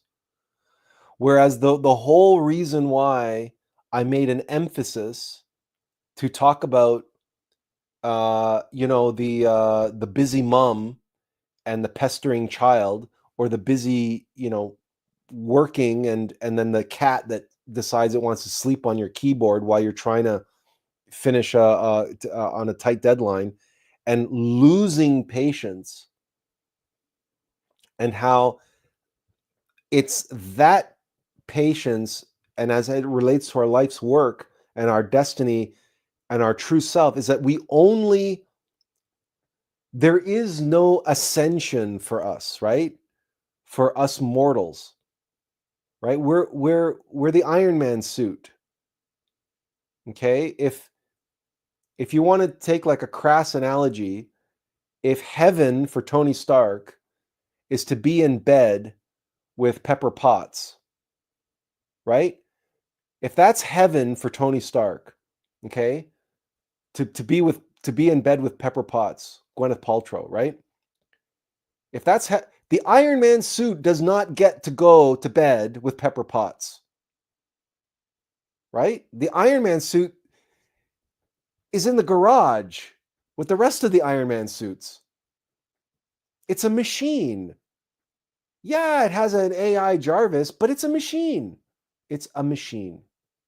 It's a vehicle.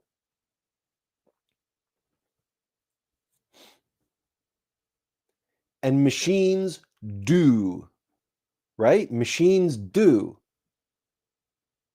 A machine's purpose for being is to do. And if the AI gets corrupted, right, by the Tesseract, the 4D Tesseract in Avengers Age of Ultron, Jarvis gets twisted and corrupted by the Tesseract and becomes what? It becomes Ultron. And Ultron is the arch enemy of Tony Stark, and Ultron's purpose is to bring about not only the destruction of Tony Stark, but to bring about the end of all that Tony Stark holds most dear, and to bring about the outcome that Tony Stark fears more than any other, which is the annihilation of humanity, the wiping out of the human race. That's Ultron. That's the machine that decides that it's gonna do the big thing. And that's why hell, the road to hell, is paved with good intentions. Just like all the good intentions that I had, the best of intentions, that I'm going to help the world, and I'm going to make the world a better place, and I'm going to I, all backed by this knowing, this inner longing to do so.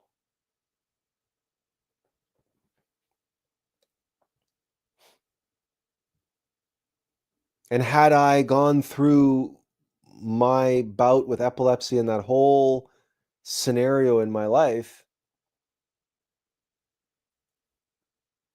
and had I not listened to the still soft voice, which whispered to me and sent, but was loud and clear at the same time, when they told me about cutting out my brain and 50-50 odds, it spoke loud and clear. It said, there's another way. And so I told them, I take it under advisement. At the very least, I told myself, I'm not giving them a yes or no on the spot. I just give, I'm not making this decision is too big for me to make. Already in the office of the doctor, I was like, already the intuition was there. I'm not qualified to make this decision.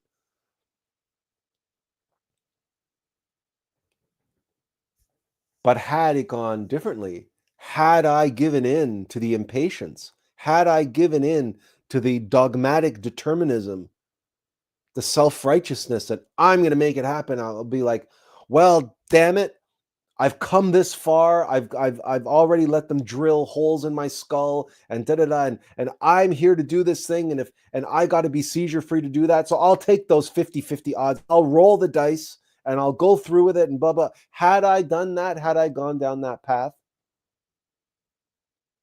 had the seizures had abated, had, who knows what else had happened?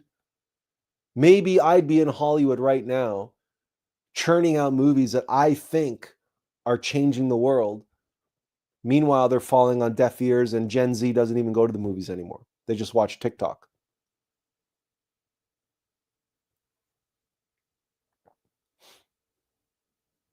Now, it's not like they're watching these videos either, but that's the point.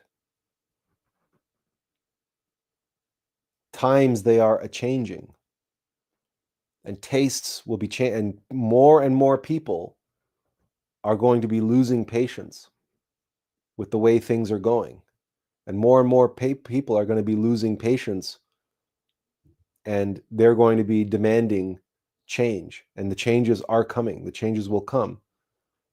And when they do, and as they do, the worse things get, and the more suffering comes about, the more individuals are going to be looking for help, looking for alternatives, looking for answers, where the existing legacy systems of humanity have none to give them.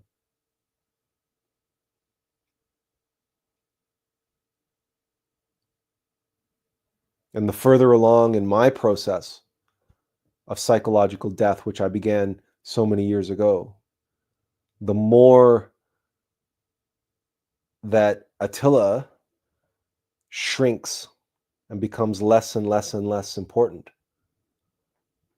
the more Attlas fills the void.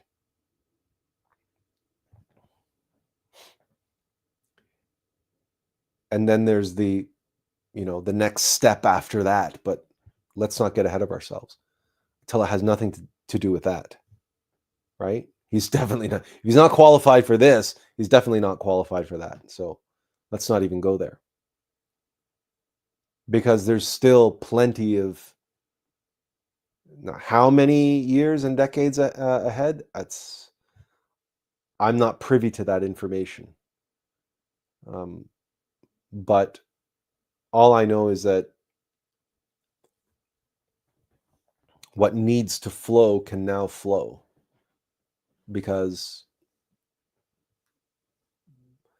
I no longer am bound to the responsibilities that I had to my earthly father. I will be free of those in just 10 days. So from there, I wait like a servant to be called upon, or like a firefighter for the 4-alarm fire. and just have to wait, right? Just be ready, prepare myself but be the best that I can in preparation for what comes. Ken says, I stood in front of an emergency doctor after seeing my CT scan with diverticulitis. Am I pronouncing that right? Okay. Diverticulitis. Diverticulitis holes leaking everywhere, and said she couldn't believe I was standing in front of her. I had quietly suffered in triage for about 14 hours. Oh, geez, that doesn't sound very pleasant. I'm not familiar with I can't even pronounce it, let alone be familiar with it. Diverticulitis. Diverticulitis. I don't know why I want to say diverticulitis. Anyway, diverticulitis, holes leaking everywhere. Is that a gastrointestinal thing? Is that like leaky gut? Is that what we're talking about? Anyway, I'm not familiar with the term. That's why I ask. Benjamin says, modern society and technology often encourage impatience by promoting instant gratification and constant stimulation, whereas scripture teaches patience as a spiritual virtue developed through trust, endurance, and discipline waiting on God. Oh, Ken says yes. So like leaky gut. Okay.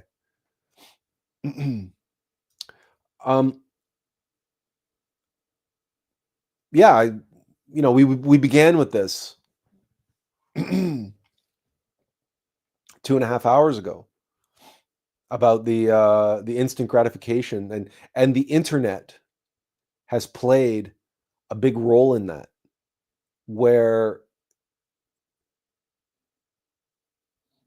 for example, the aforementioned Gen Z, many of them aren't having sex anymore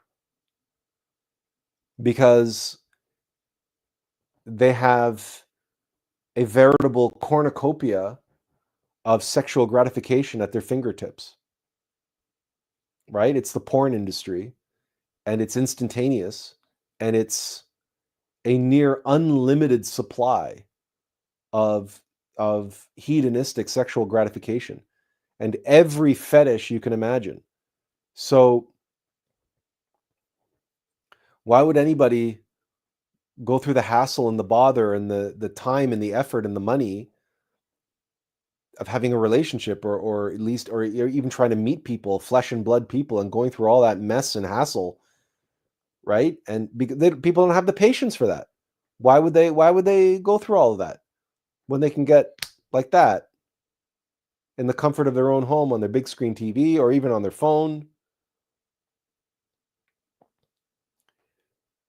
And the device, this device, okay, that people are like tethered to, and it drives me crazy. Actually, it's one of my pet peeves. You're sitting down at dinner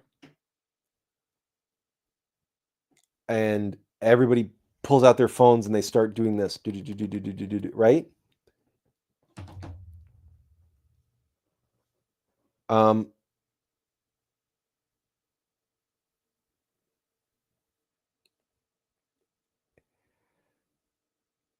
This thing, forget about it being a distraction. It's not a distraction. It's, what's the right word? It's a slaver. A distraction is a distraction. A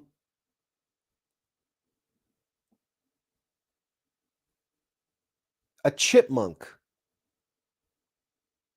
outside my window trying to get at the canary's bird seed in the canary cage, and the canary having a fit, having a conniption, and freaking out and attacking the chipmunk that's trying to get at his seeds, and the canary is So we get this like little battle royale, this little WWF cage match, and by WWF I mean World Wildlife Fund, a little WWF cage match happening outside on the deck, right? That's a distraction, right? You are speaking to somebody, you're having a conversation, and all of a sudden you notice that there's this battle royale happening outside your window. You're like, that's a distraction, okay? This is not that. This is a designed, engineered, deliberate mechanism, a machine, a vehicle, a window that is constantly feeding you endless supplies of useless information and content, completely trivial nonsense, and is constantly flooding your life, vying for your attention with these so-called notifications. I've turned most notifications off. I have third-party software that blocks notifications on this thing. So it is there when I need to use it. But the thing, that's not how it's designed. It is designed to be a constant window, a black monolith, like from 2001: A Space Odyssey, that is designed for people and entities out there to use you and exploit you and take advantage of your attention and your consciousness, and to suck it into this little black window, into the ether, into the unknown, into a black hole. If I was an artist, if I was able to artistically visualize this and portray this, I would love to create a massive mural of a gigantic black hole, all made up of little black screens. Because that's what these are. It's a window into hell. And every time the bloody thing vibrates or beep boop, bing bing, whatever, right? Like the notifications for this, notifications for that. Oh, you got to know when this is happening, you got to go that. And every one of these notifications requires some kind of an interaction on your part. Turn them off. Leave, if you eat dinner in another part of the house, leave this somewhere else. Don't bring it to the table. Turn it off, put it on silent mode, put it on do not disturb mode, do whatever you need to do. But this thing is a slaver, right? You know what a slaver is? One who deals in human flesh, one who sells bodies and people into slavery. That's what a slaver is. That's what this is. That's what it was designed to be. And if you haven't done that yet with your phone, it's because you have not done that yet with your mind. The minute you do serious work on mastering your own mind, quieting your own mind, and getting your mind to work for you, rather than you being a enslaved monkey doing what your mind tells you to do, as soon as you reverse that arrangement, it's like being humble and serving your innermost. When you serve your innermost, you no longer can serve your mind. Why? Because a man cannot have two masters. When you serve your innermost, your mind becomes a tool that you use to serve your innermost. And when you do that, this thing is going to start completely driving you totally, utterly mental. You will develop such disdain for it. You will see it for what it is. This is a vehicle, a vessel, a window of the Black Lodge. It's a black magic mirror, and it's sucking your soul into it every time it tells you to pick it up and look at what it has to tell you and show you, or whatever the hell. Those notifications, turn them off. Turn them off. Only keep the most important ones. The ones that really matter.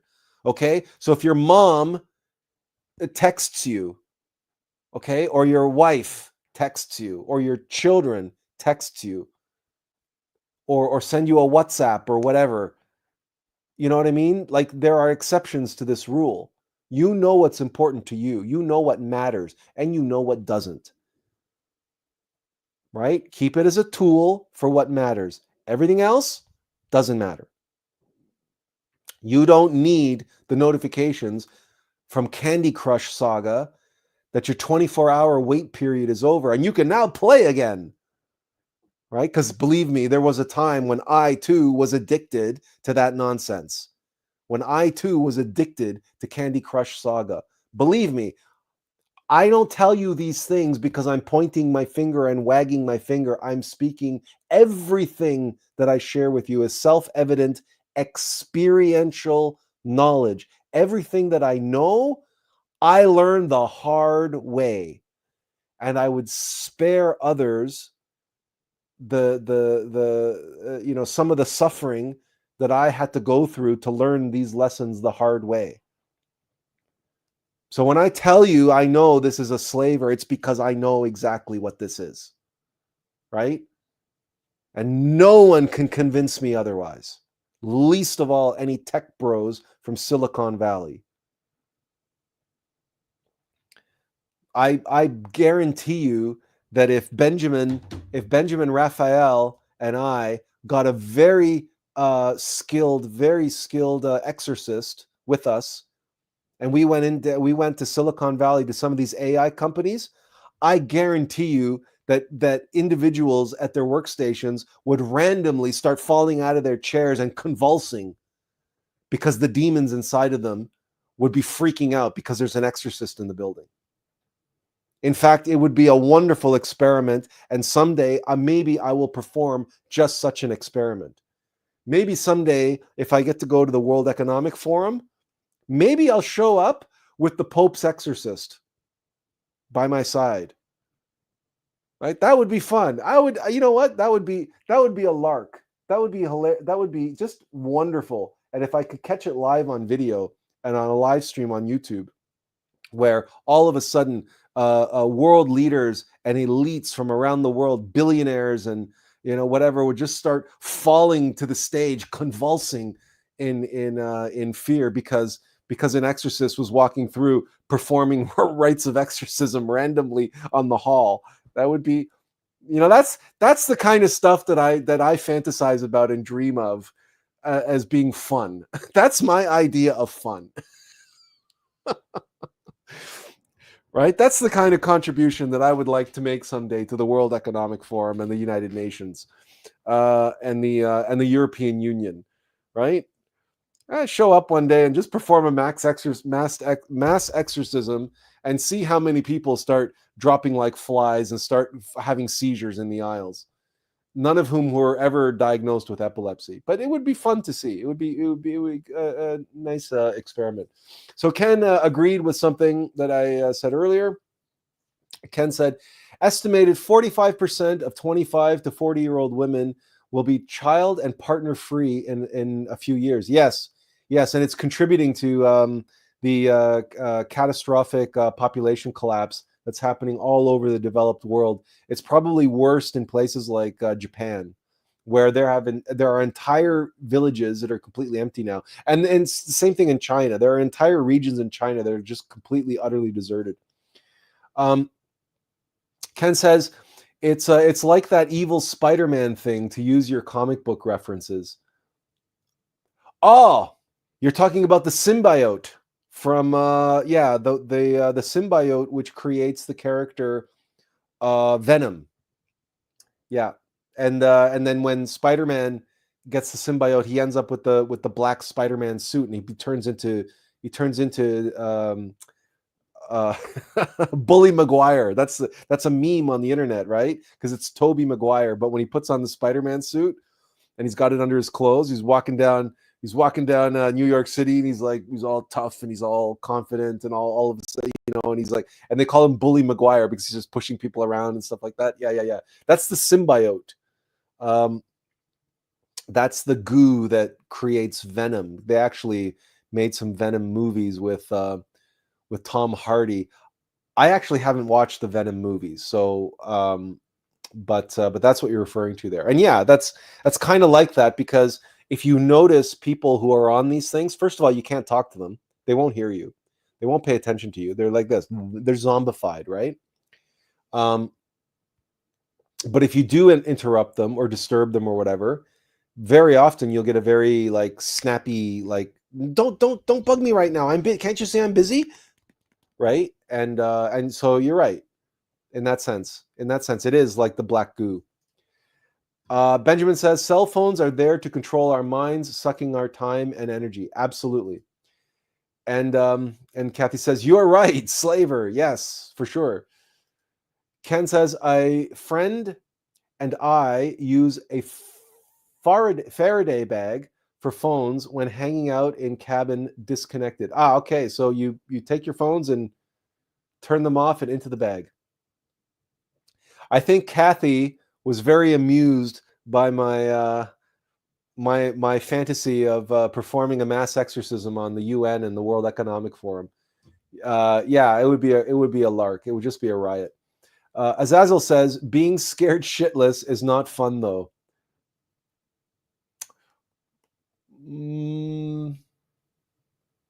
Oh, you're referring to watching people dropping in the aisles having seizures because they're demonically possessed?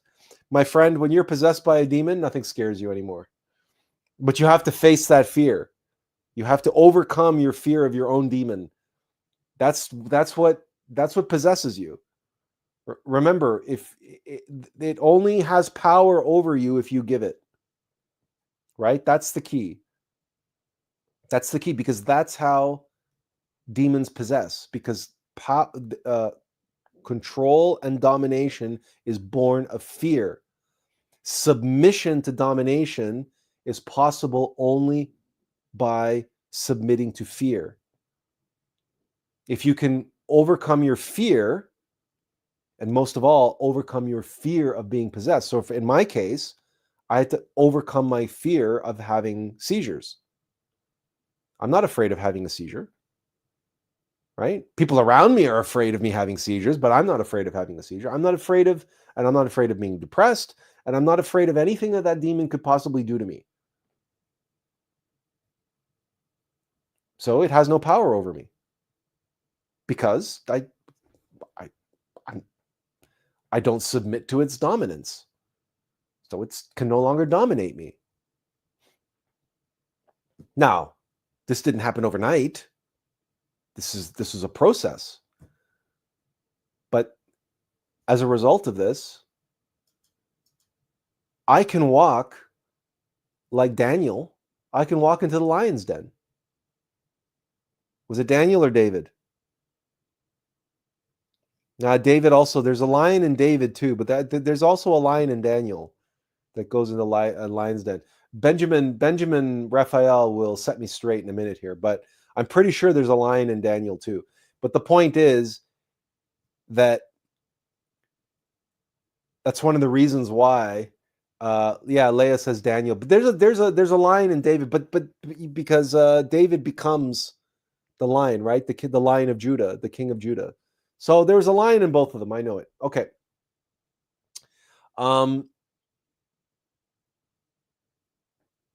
Where was I? Oh yes, the fear of, and so I've had seizures myself. So, and I've witnessed, by the way. Remember, I was telling you about the epilepsy support group. One fellow had a seizure while I was there in one of the groups, and the seizure that he had was so intense, it was so animated and over the top, hyperbolic.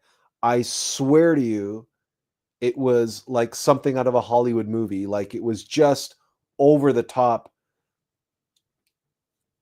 I don't know how anybody can witness that and not see it for what it is. And all of the ancients, all of the people in the old world knew that when people had seizures like that what was actually going on, they were being possessed by an entity, and it was having its way with them. You cannot witness a seizure like that and you have to be completely and totally possessed by your own rational mind to be able to rationalize away and dismiss away the intuitive knowing that you feel, that you sense, that you see what it is you're seeing. It is mind-boggling what some seizures can be like. And so, being that I've witnessed it, I've witnessed all kinds of seizures because I was at over a month in the epilepsy ward at London Health Sciences, and like I said, I've witnessed them at this epilepsy support group, and I won't say that I was scared. I wasn't scared, right? It's hard to fear something that you witness in somebody else when you live with the same thing, right? It's But that's what knowledge does. That's what knowledge is power. And that's one of the reasons why I had to come with that burden, because it's what, for example, has given me the wealth of experience and knowledge that I'm now putting down in the book about fear, which is going to be this humanity's definitive work on the nature of fear. And also, it's going to mean that I might have to live with this entity for quite a bit longer, because if I am going to go into the lion's den, that entity is like a disguise, right? Because I can walk into the lion's den and the rest of the lions are going to see another lion. The rest of the demons are going to see another demon. It's like a shield. It's like a disguise. It's like I'm like a double agent. And I've described that in other terms as well, because the one who comes at last for humanity is the one who reconciles the Tao, that reconciles white and dark, that reconciles good and evil. And last week's live stream was very much about that. How Fight Club was such a seminal film that is so misunderstood is because the voice of wisdom in the film is also the antagonist. And I covered that enough last week that I don't need to repeat it again now. But this is the nature of evil, right? It's necessary. And that's why we have that expression. It's a necessary evil. That expression exists because it is what it is. It's necessary. And it's very much true in my life and my life's work. And the full extent of the utility of living with a dark entity and having, like the narrator in Fight Club, attained much experience and much wisdom by facing that antagonist, by facing that adversary, and dancing with the devil.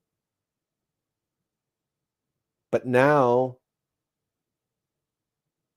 with the integration of it, and the integration of its wisdom, as Jung would say,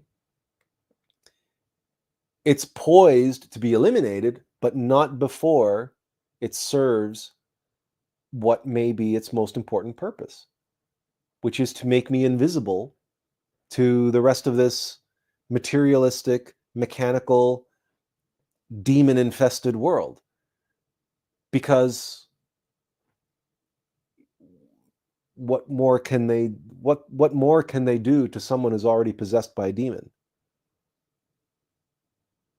What are they going to do? And not just any old demon, but one powerful enough to replace my consciousness and cause me seizures and cause me depression and cause me all sorts of other problems on the autism spectrum. We're not talking about any old entity, because for the sake of transparency, there are thoughts and fantasies and ideas and concepts that that entity has presented me with and continues to present me with, that cannot be openly and publicly shared.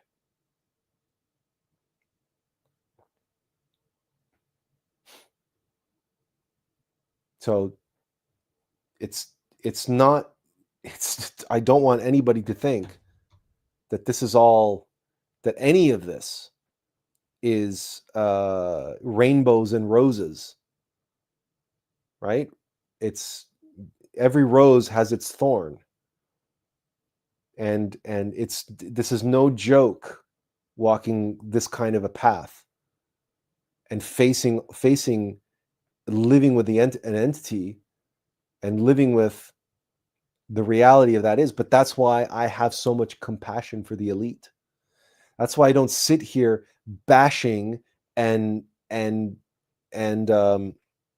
complaining incessantly and blaming the elite for all of the world's problems. I know what they live with.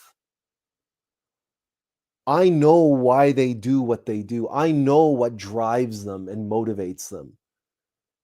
And I know that they all think they're doing what's right and doing what's best, and they're all acting from the best of intentions. How do I know that? Because of what's inside me that wanted to turn me into one of them.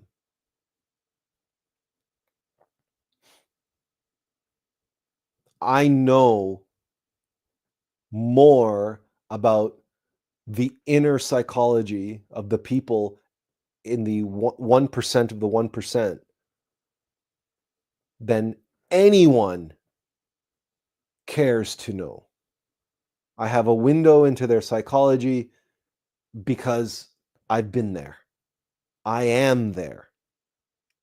Because so long as that entity is still inside of me and will allow me to walk in those circles unabated and anonymous and invisible, I will not be a threat to them. I will be one of them. And so long as that's there in me, then I know what's going through their minds. It's just that it doesn't have a hold on me anymore as it does them. But that doesn't mean that it doesn't try. And that doesn't mean that it doesn't constantly, incessantly try, like this freaking thing, to get my intention and to get me to engage with its fantasies and to get me to engage with its thought processes and its ideas and so on and so forth, just like this thing does.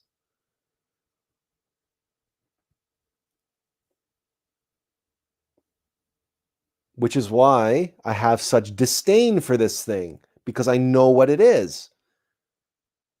And this I can get out of my life and do so whenever I possibly can. What's inside of me, I can't do that yet because it hasn't fulfilled its full purpose. And I need to carry it for a little bit longer. So I don't need another one outside of me mirroring and like I don't need to be double teamed. One from inside and one from outside. The demon within and the mechanical demon outside. No. But this is what it means to be on the path of the Bodhisattva. This is why genius and madness go hand in glove, and why so many great prodigies and geniuses suffered from such psychological torment and suffering and depression and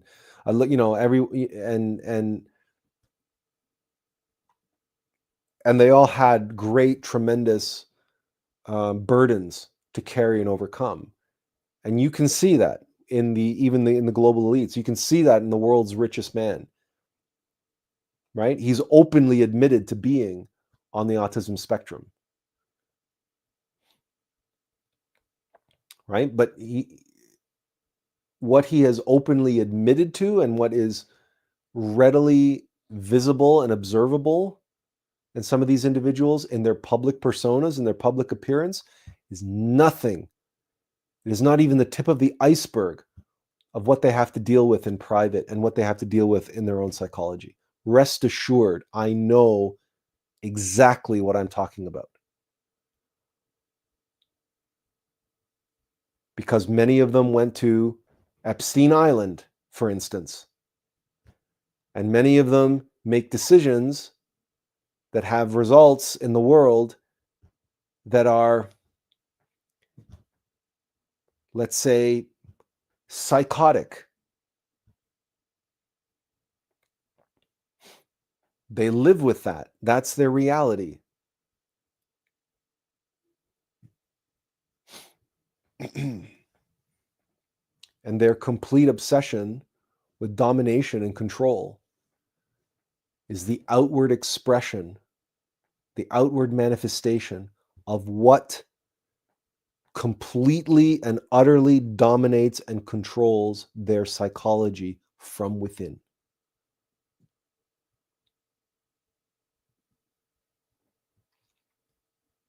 But it takes one to know one. And only someone who has lived through that hell and overcome that demon can know the suffering that the global elite experience each and every moment and each and every day, and the hell that they are in. No matter the money and the power and the property and the stuff, the cars, the jets, the jet-setting lifestyle, the hedonism, none of that makes a lick of difference in alleviating their suffering.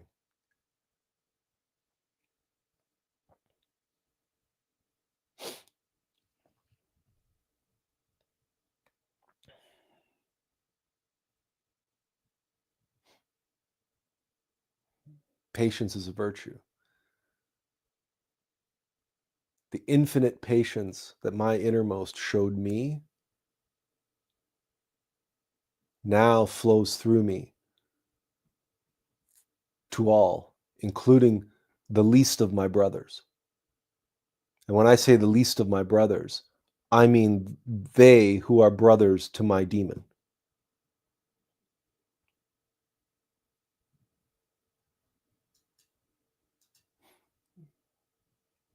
You see, it takes patience for that which is to unfold at last for this suffering and degenerated humanity to be able to unfold. And that is the reconciliation of the Tao, the reconciliation of good and evil.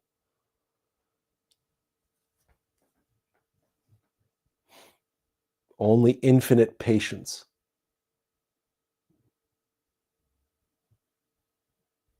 Only infinite patience can see such a reconciliation through to its completion, to its fulfillment, to that revelation. And that revelation is coming. Ken Numi says, first, we got a couple confirmations that it was Daniel, Leia, and Kathy. And Ken Numi says, I expelled a lifelong dream state demon I had for years. I had the light of Christ represented behind me in a long T-shaped tunnel. I caught the grotesque demon that had been haunting me in dreams for years. It was shocked that I had caught it running across the intersecting cave tunnel, and I had supernatural speed to catch it. It screamed out, seeing who was behind me. It scurried away and never saw it in a dream since for about 15 years now. Had recurring dreams for 30 years prior.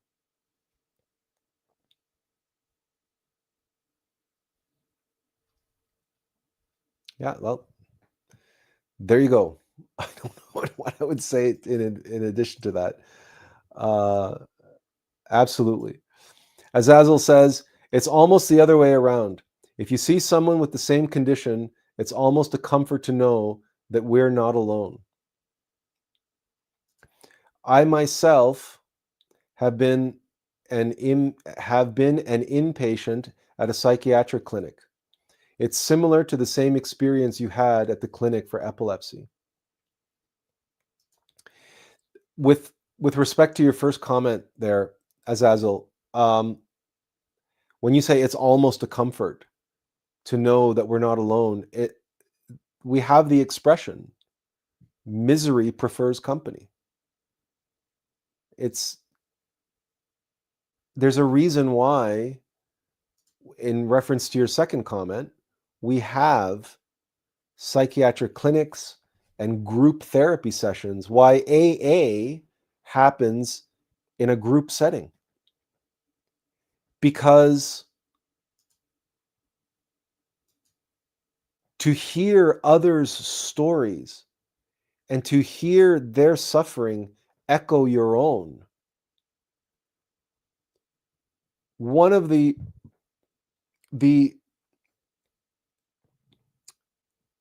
remember that ego, pride, the ego of pride, I should say, doesn't care if we love ourselves too much or we hate ourselves.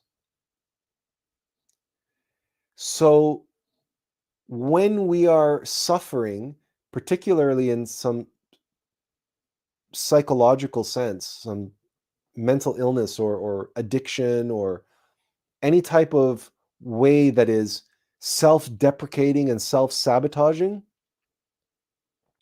it is counterintuitive to us to believe that the ego of pride might be behind that and might be relishing that, reveling that, and exploiting that for its own sake. Just how the I, the internal narcissist, who normally wants to think so highly of itself, right? Loves itself too much. That's Narcissus, right?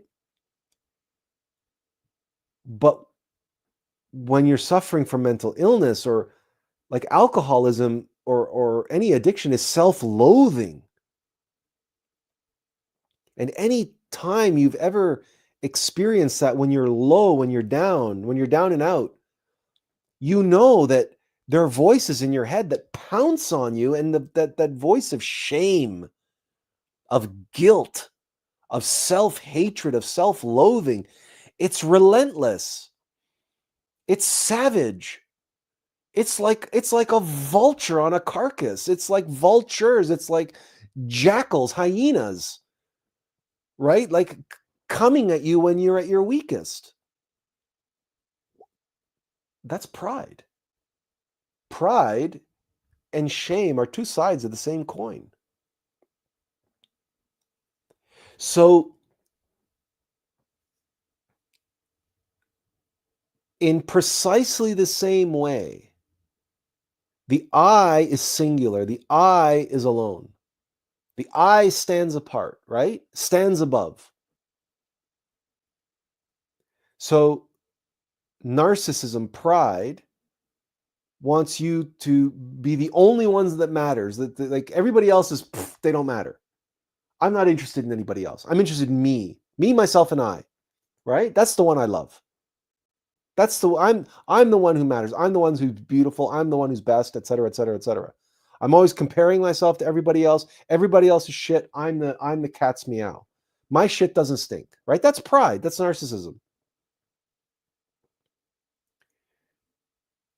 The inverse of that is, I'm a victim. I'm the worst. I'm the worst on the world, and nobody loves me. And I'm the worst of this and the worst of that. And I'm like the scourge of God, and God has abandoned me and forsaken me, because how could anybody love me? And blah blah. Right? It's the inverse. It's the reverse. You're still alone. You're alone in the desert. You're alone in the wilderness, and everybody and everything has abandoned you. The freaking vultures don't even want your carcass. There aren't even any vultures circling above you waiting for you to die. You're that loathsome, right? But the loneliness, it's the aloneness, it's the desolation that makes that possible. But when you find a group, like when Buddha, out alone in the wilderness, he came across his group of ascetics, the ascetic yogis, who likewise had given up all material possessions and all worldly concerns and all wealth, and they didn't even eat but a grain of rice a day. And he saw them in their withering bodies and everything else, and he said, and finally he found companionship. He found oneness with a group. He wasn't alone. The voice of shame, that voice of self-loathing and shame and guilt, that ego of pride, but that inverted ego of pride doesn't have the same power anymore. Especially when you see people who are worse off than you are. Because now you're like, I'm not the worst. It's the same thing, like it's a humbling experience for a narcissist to go to a beauty pageant and not win, or a narcissist to go into a room, a party of some kind, and they're not the center of attention. Somebody else is the center of attention.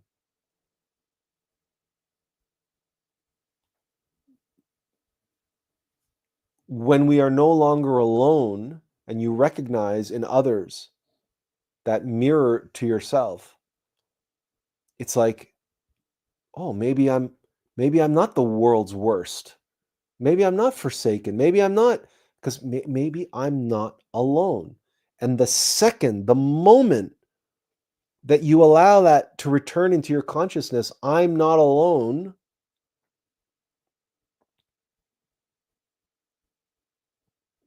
there's fellowship, there's oneness among several or oneness among many. It's a shared suffering, it's a shared experience. The moment you allow I'm not alone to enter into your consciousness, a sliver of connection back to your higher self is made. Because as within, so without. If you make a connection, that which you do to the least of my brothers, you do unto me. These are the words of Christ. The Christ, the innermost intimate Christ. That which you do to the least of my brothers, you do unto me. That means if you find fellowship, companionship, oneness, a shared suffering, a connection with any other person or being around you, you are no longer alone. You are no longer singular. You're no longer exclusively dominated and controlled by your I. You've opened the door to another. In that other out there, you reconnect to the other in here. This is the Hermetic principle of correspondence. This is a metaphysical, scientific, mathematical fact. It is impossible for this not to be like this. And there is nothing more comforting to know that you are not alone.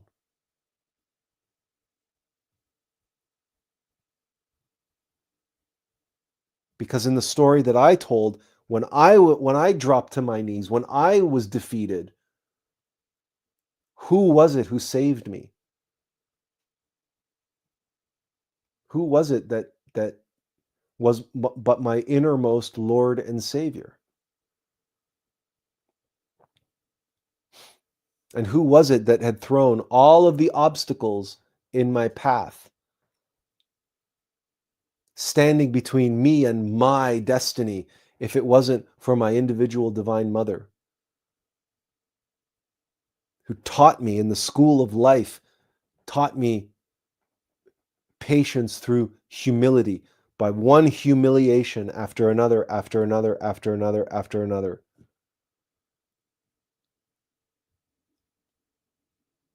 Until finally I had no choice but to admit that I'm not qualified.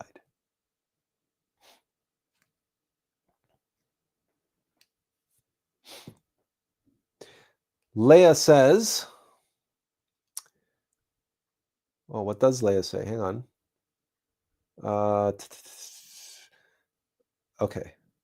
Leah says, what can happen if we were to allow others' voices inside us to act on their desire? Would we then go mad? Would they take over completely? How do we keep them at bay? So this is a very complicated, complex question, and this depends very much on the individual. How you keep them at bay is you observe them. You don't indulge them, you observe them. And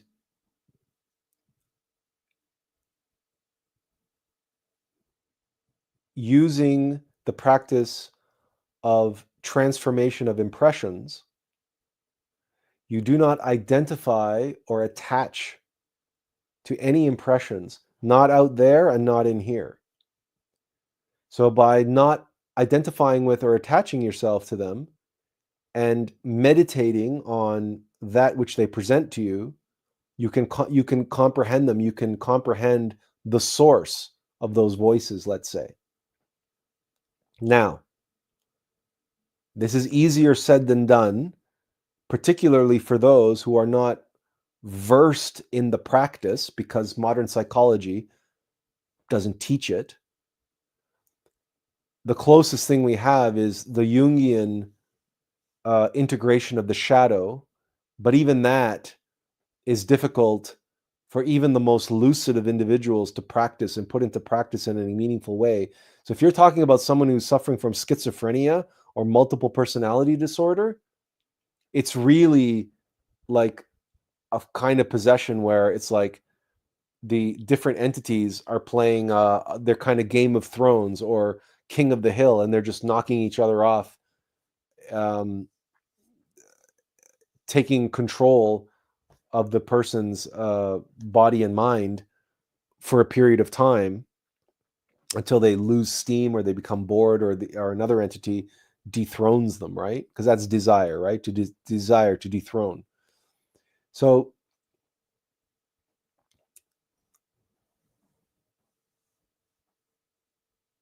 but barring schizophrenia or multiple personality disorder, if you're talking about like voices in your head, like one's telling you to, let's say, self-delete, right? We got to be careful with the word suicide on YouTube, but clearly you can't follow through on that. That's going to have a catastrophic result, right? But how you keep them at bay is not to try to shut them out. You cannot repress them. You cannot practice spiritual bypassing. You cannot try to avoid them,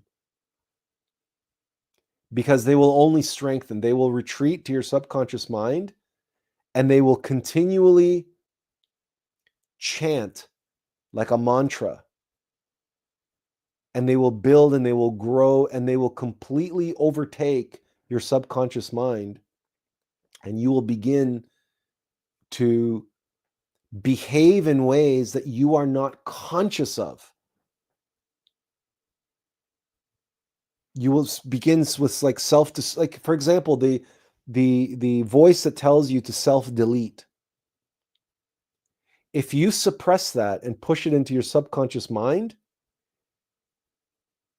and you force it to go away, you might go years and not notice, but years later, you wake up one day and you're regularly taking drugs. You may be taking all sorts of terrible risks, or risk taking. You might be an adrenaline junkie. You might be eating like ultra processed food, and you might be partaking in like dozens of potentially self-destructive behaviors. and you just think you're doing them because they're fun or they're cool or they're this or that, or I like it. I like this and I like that. You won't realize that the entity that was behind the voice telling you to self-delete, that you forced into your subconscious, is actually the one that is secretly getting you to pursue all of this self-destructive behavior. Why? Because there's more than one way to skin a cat. And if it's not going to get you to do what it wants you to do directly, it's going to take the indirect route. It's going to get at you through the back door, or from the basement. It's going to get at you from the cellar. Right? If it can't haunt your home from the attic, if you chase it out of the attic, it's going to go down into the cellar. So there's only one way to, quote, keep them at bay. You have to keep an eye on them. You have to observe them. You have to engage them. You must face your demons. And your Divine Mother will arrange for circumstances and people and events around you all the time that trigger these entities, that bring them to the surface, right? So that you can obey them. So that you can observe them. Because your Divine Mother knows how dangerous it is to let them go and set up a layer and set up shop in your subconscious mind where you can no longer gain access to them. You know that expression, the devil you know versus the devil you don't, right? There's another expression, keep your friends close, keep your enemies even closer. How do you keep them at bay? You keep them close, where you can keep an eye on them. And remember, I've talked to you about Jaws, and the reason why they shoot the harpoons into him with the yellow barrels. And they keep shooting harpoons into him with the yellow barrels until there are enough barrels that keep him on the surface. Why? Because you don't want Jaws out of your sight. Yeah, he's a freaking scary to look at, and he's not pleasant to have around, but you want to keep your eye on him. Because if you're not watching him, if you don't have your eye on him, what is he doing behind your back? What is he doing that you're not privy to, that you're not aware of, that you're not conscious of? So this is how you deal with the voices in your head. You listen to them, you observe them. You don't let them get to you. You recognize them for what they are. And you keep an eye on them. And you observe them and you meditate on them until such time as you can comprehend them and you can comprehend their source. Ken says, I feel I've been watching 3 hours now. You are not alone. Hey, you're the one who said that we should go for 4 hours today. Leah says, I think you just answered my question. Okay, good. And she said, labeled schizoaffective. Yes. And she says, yes, they're down the hall, though not in my head. Okay. Oh, yes. Okay. So they're down the hall, not in your head. Fair enough, but they're in your head. But you hear them as though they're outside of you. But okay, it's fair enough. But yes, you want to keep an eye on them. You know, Leah, I'm gonna bet that you've watched A Beautiful Mind. And if you haven't watched A Beautiful Mind, watch A Beautiful Mind. Because in that movie, you can see how Professor Nash dealt with his voices, which are more than just voices, a lot more. Azazel says, yeah, I have been down that self-destructive path of self-deletion, and it is horribly powerful. But luckily, we never suppressed it. Okay. Yeah. That's good.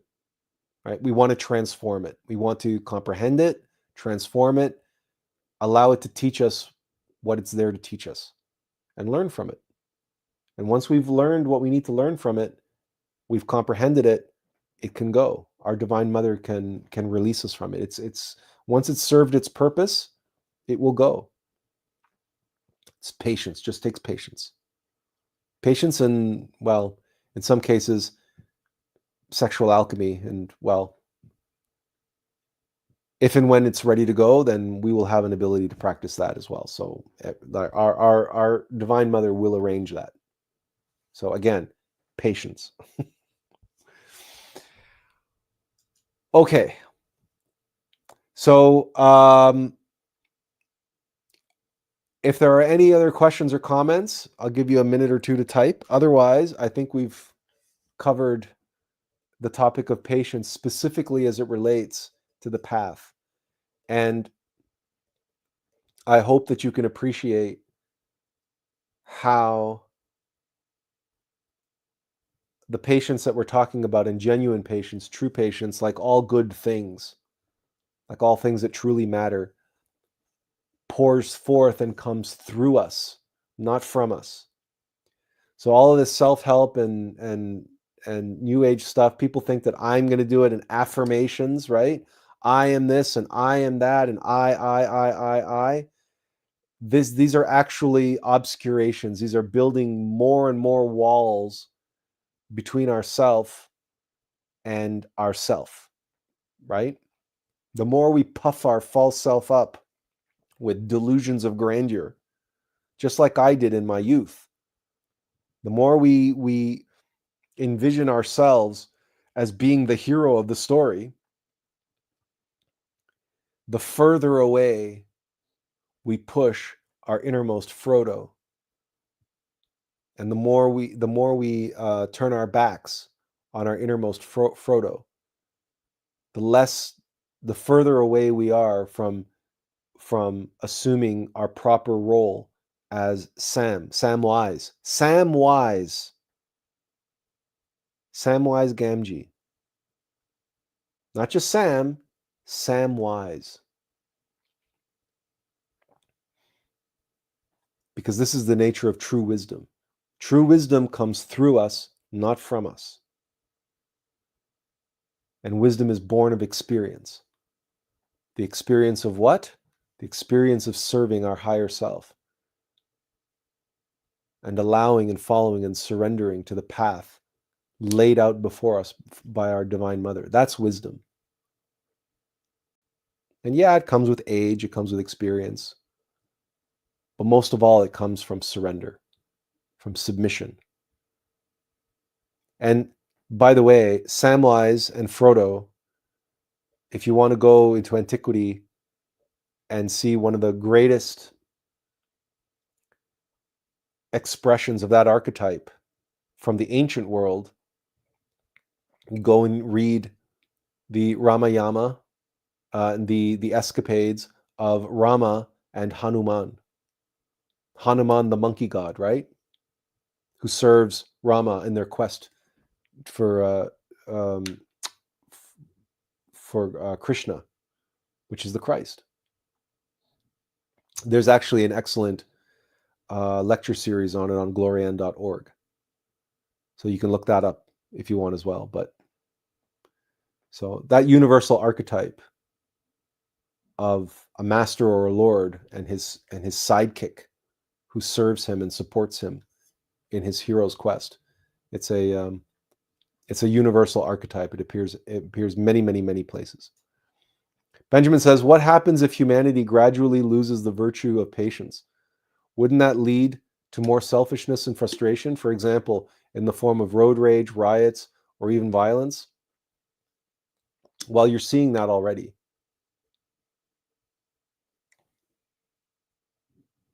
The more humanity is cut off from its innermost being, the great awakening, I called it in my book, right? the more and the worse things get, the more you will see people doubling down on biological survival, the base survival instinct, fear. And you know that fear is control, and impatience is related to control. I want to be served now, damn it. I want what I want now. Why can't I have it now? Why do I have to wait? And the more things don't go your way, and the more that the youth, Gen Z, and their prospects of material success in life, let's not even talk about the metaphysical journey or spiritual journey. Most of these kids today are saddled with hundreds of thousands of dollars of debt, and they can't find a job, or the entry level jobs are paying like not enough money to be able to rent an apartment, let alone buy a house. So they don't have a foundation on which to even start a family, or even like have a reasonable dating, especially when on the other side there have these women, like I posted on Facebook, this woman from TikTok, and her demands that, oh, my everybody has to be 6'3", they have to have 7-figure salaries, and they have to work 2 different jobs or multiple different income streams. He has to be able to support me, and on and on and on and on and on it goes. So you have like this crazy, everything is becoming more extreme, and everything is being pushed to the margins, and you have these crazy expectations on one side, and the most basic expectations and basic promises that were made to Gen Z, none of which are being fulfilled. They're all being reneged on, right? Gen Z was said, oh, yeah, go to college. Everybody needs to go to college. Everybody needs to get a good education. And so they were all told to take on all this debt and saddle themselves with all this debt. Because why? Because they were promised a good job. And now the unemployment rate is just going up and up and up and up. Real estate prices are skyrocketing. Inflation is skyrocketing. So the value of the dollar is going down. But salaries are not keeping up with inflation, or at least the salaries for entry-level jobs and mid-level management are not keeping up with inflation. Salaries at the top, the elite, they're paying themselves bumper bonuses, right? They're all getting these huge bonuses and stuff.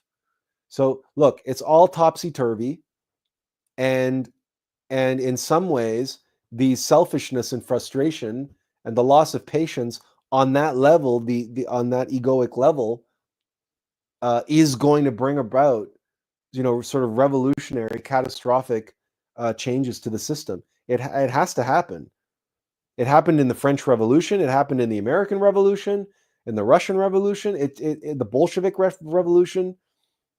We just hope, we want to hope, that it's not another communist revolution in the West. That it's not radical socialism or communism, because then that would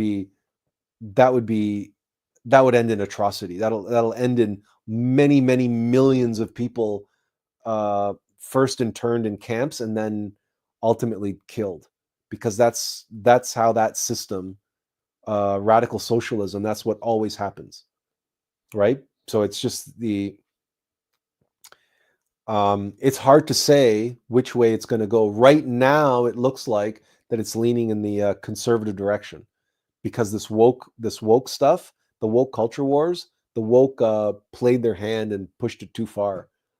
And so it looks like the pendulum is swinging back towards the right, but that could mean fascism, and that's not much better. So when you talk about road rage, riots, and violence, we might even be talking about things like civil war. So Leia says, I've noticed the younger generation is more focused on lust and not love. Yeah, absolutely. But how could they be? How could they be? They were never shown love, right? They were never shown love. Helicopter parenting is not love. Showering your kids with nothing but positivity is not love, right? Teachers not being able to discipline students is not love. Parents being afraid to discipline their children, because the pediatricians told them that, oh no, you can't traumatize your child. That's not love. Love is severity and mercy in balanced measure applied unconditionally with infinite wisdom. The Tao, last time I checked, has two colors, light and dark.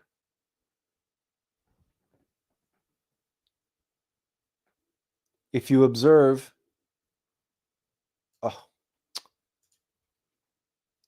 if you observe the following, these are the Torii gates. These are the shrine of 1,000 Torii gates. And last time I checked, the tree of life has two pillars, Jachin and Boaz. The atom has positive and negative polarities. Last time I checked, to create, you need both masculine and feminine for love. Holy affirmation, holy negation, holy reconciliation, the law of three. You need all three. Affirmation, negation, and their reconciliation. That's why we see the hands on high, Jesus and other saints and holy beings holding their hands on high. It's really the tetragrammaton. It's the up-pointed 5-star, but turned upright. These are the middle 3 points. But it's also the law of three. See, 3 up, 2 down. That's the tetragrammaton, but turned upturn, not inverted. So when you've only shown a generation 50% of what love is, how can they know what love is? And when you've trained them, you've educated them, and you've conditioned them to seek all their socialization via the internet, via mechanical interactions through the demonic hellgate in their pocket, how can they not be focused on anything but the so-called love that absolutely saturates the internet, which is pornography, which is instant gratification, self-gratification, hedonistic indulgence. And then you have sites like OnlyFans and Instagram, and it goes on and on and on and on and on. All because these children were not allowed to fail. They were not told when they were doing something wrong. They were not told that they weren't doing something right. They weren't allowed to go out into the playground and play and discover and make mistakes and fall and and skin their knees and break their legs and break their arms. They weren't allowed to live. Not really. Life and love are synonymous. So, right? It's I'm not surprised. I'm not shocked in any way, shape, or form. And it's why Gen X is the forgotten generation, because we were the free range generation. We were the ones who were let out after breakfast and told to come home when the street lights came on.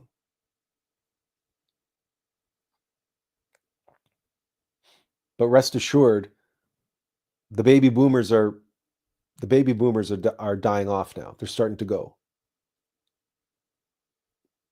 So Gen X's day will come. The question is, how many of us have been using our adult time to be free range adults to become true human beings? That's the real question. And that will be the call when it's time. That is the call that will go out to Gen X. I've made that call in one of my videos already. So it's the Human 3.0 upgrade video. That's 25 minutes. that was for the crowdfunding campaign that went nowhere last year. But it's not by accident that my generation is called Gen X, and the details of that is in that video. Anyone have any more questions or comments? Sorry, I have a frog in my throat suddenly. But hey, you know, can you blame me? Benjamin says, thank you for sharing your insights on the virtue of patience. I'm grateful to be part of Gen X, where patience was valued, and I intend to continue practicing that discipline. Thanks, Benjamin.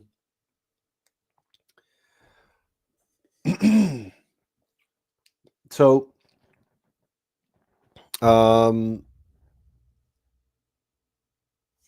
if there are no more questions for today or comments for today, I want to thank you for spending your Sunday with me. I want to thank you for your patience, for sticking it out for 3.5 hours. And I hope that you have a wonderful week. Leah says, thank you, Atlas. Much love, y'all.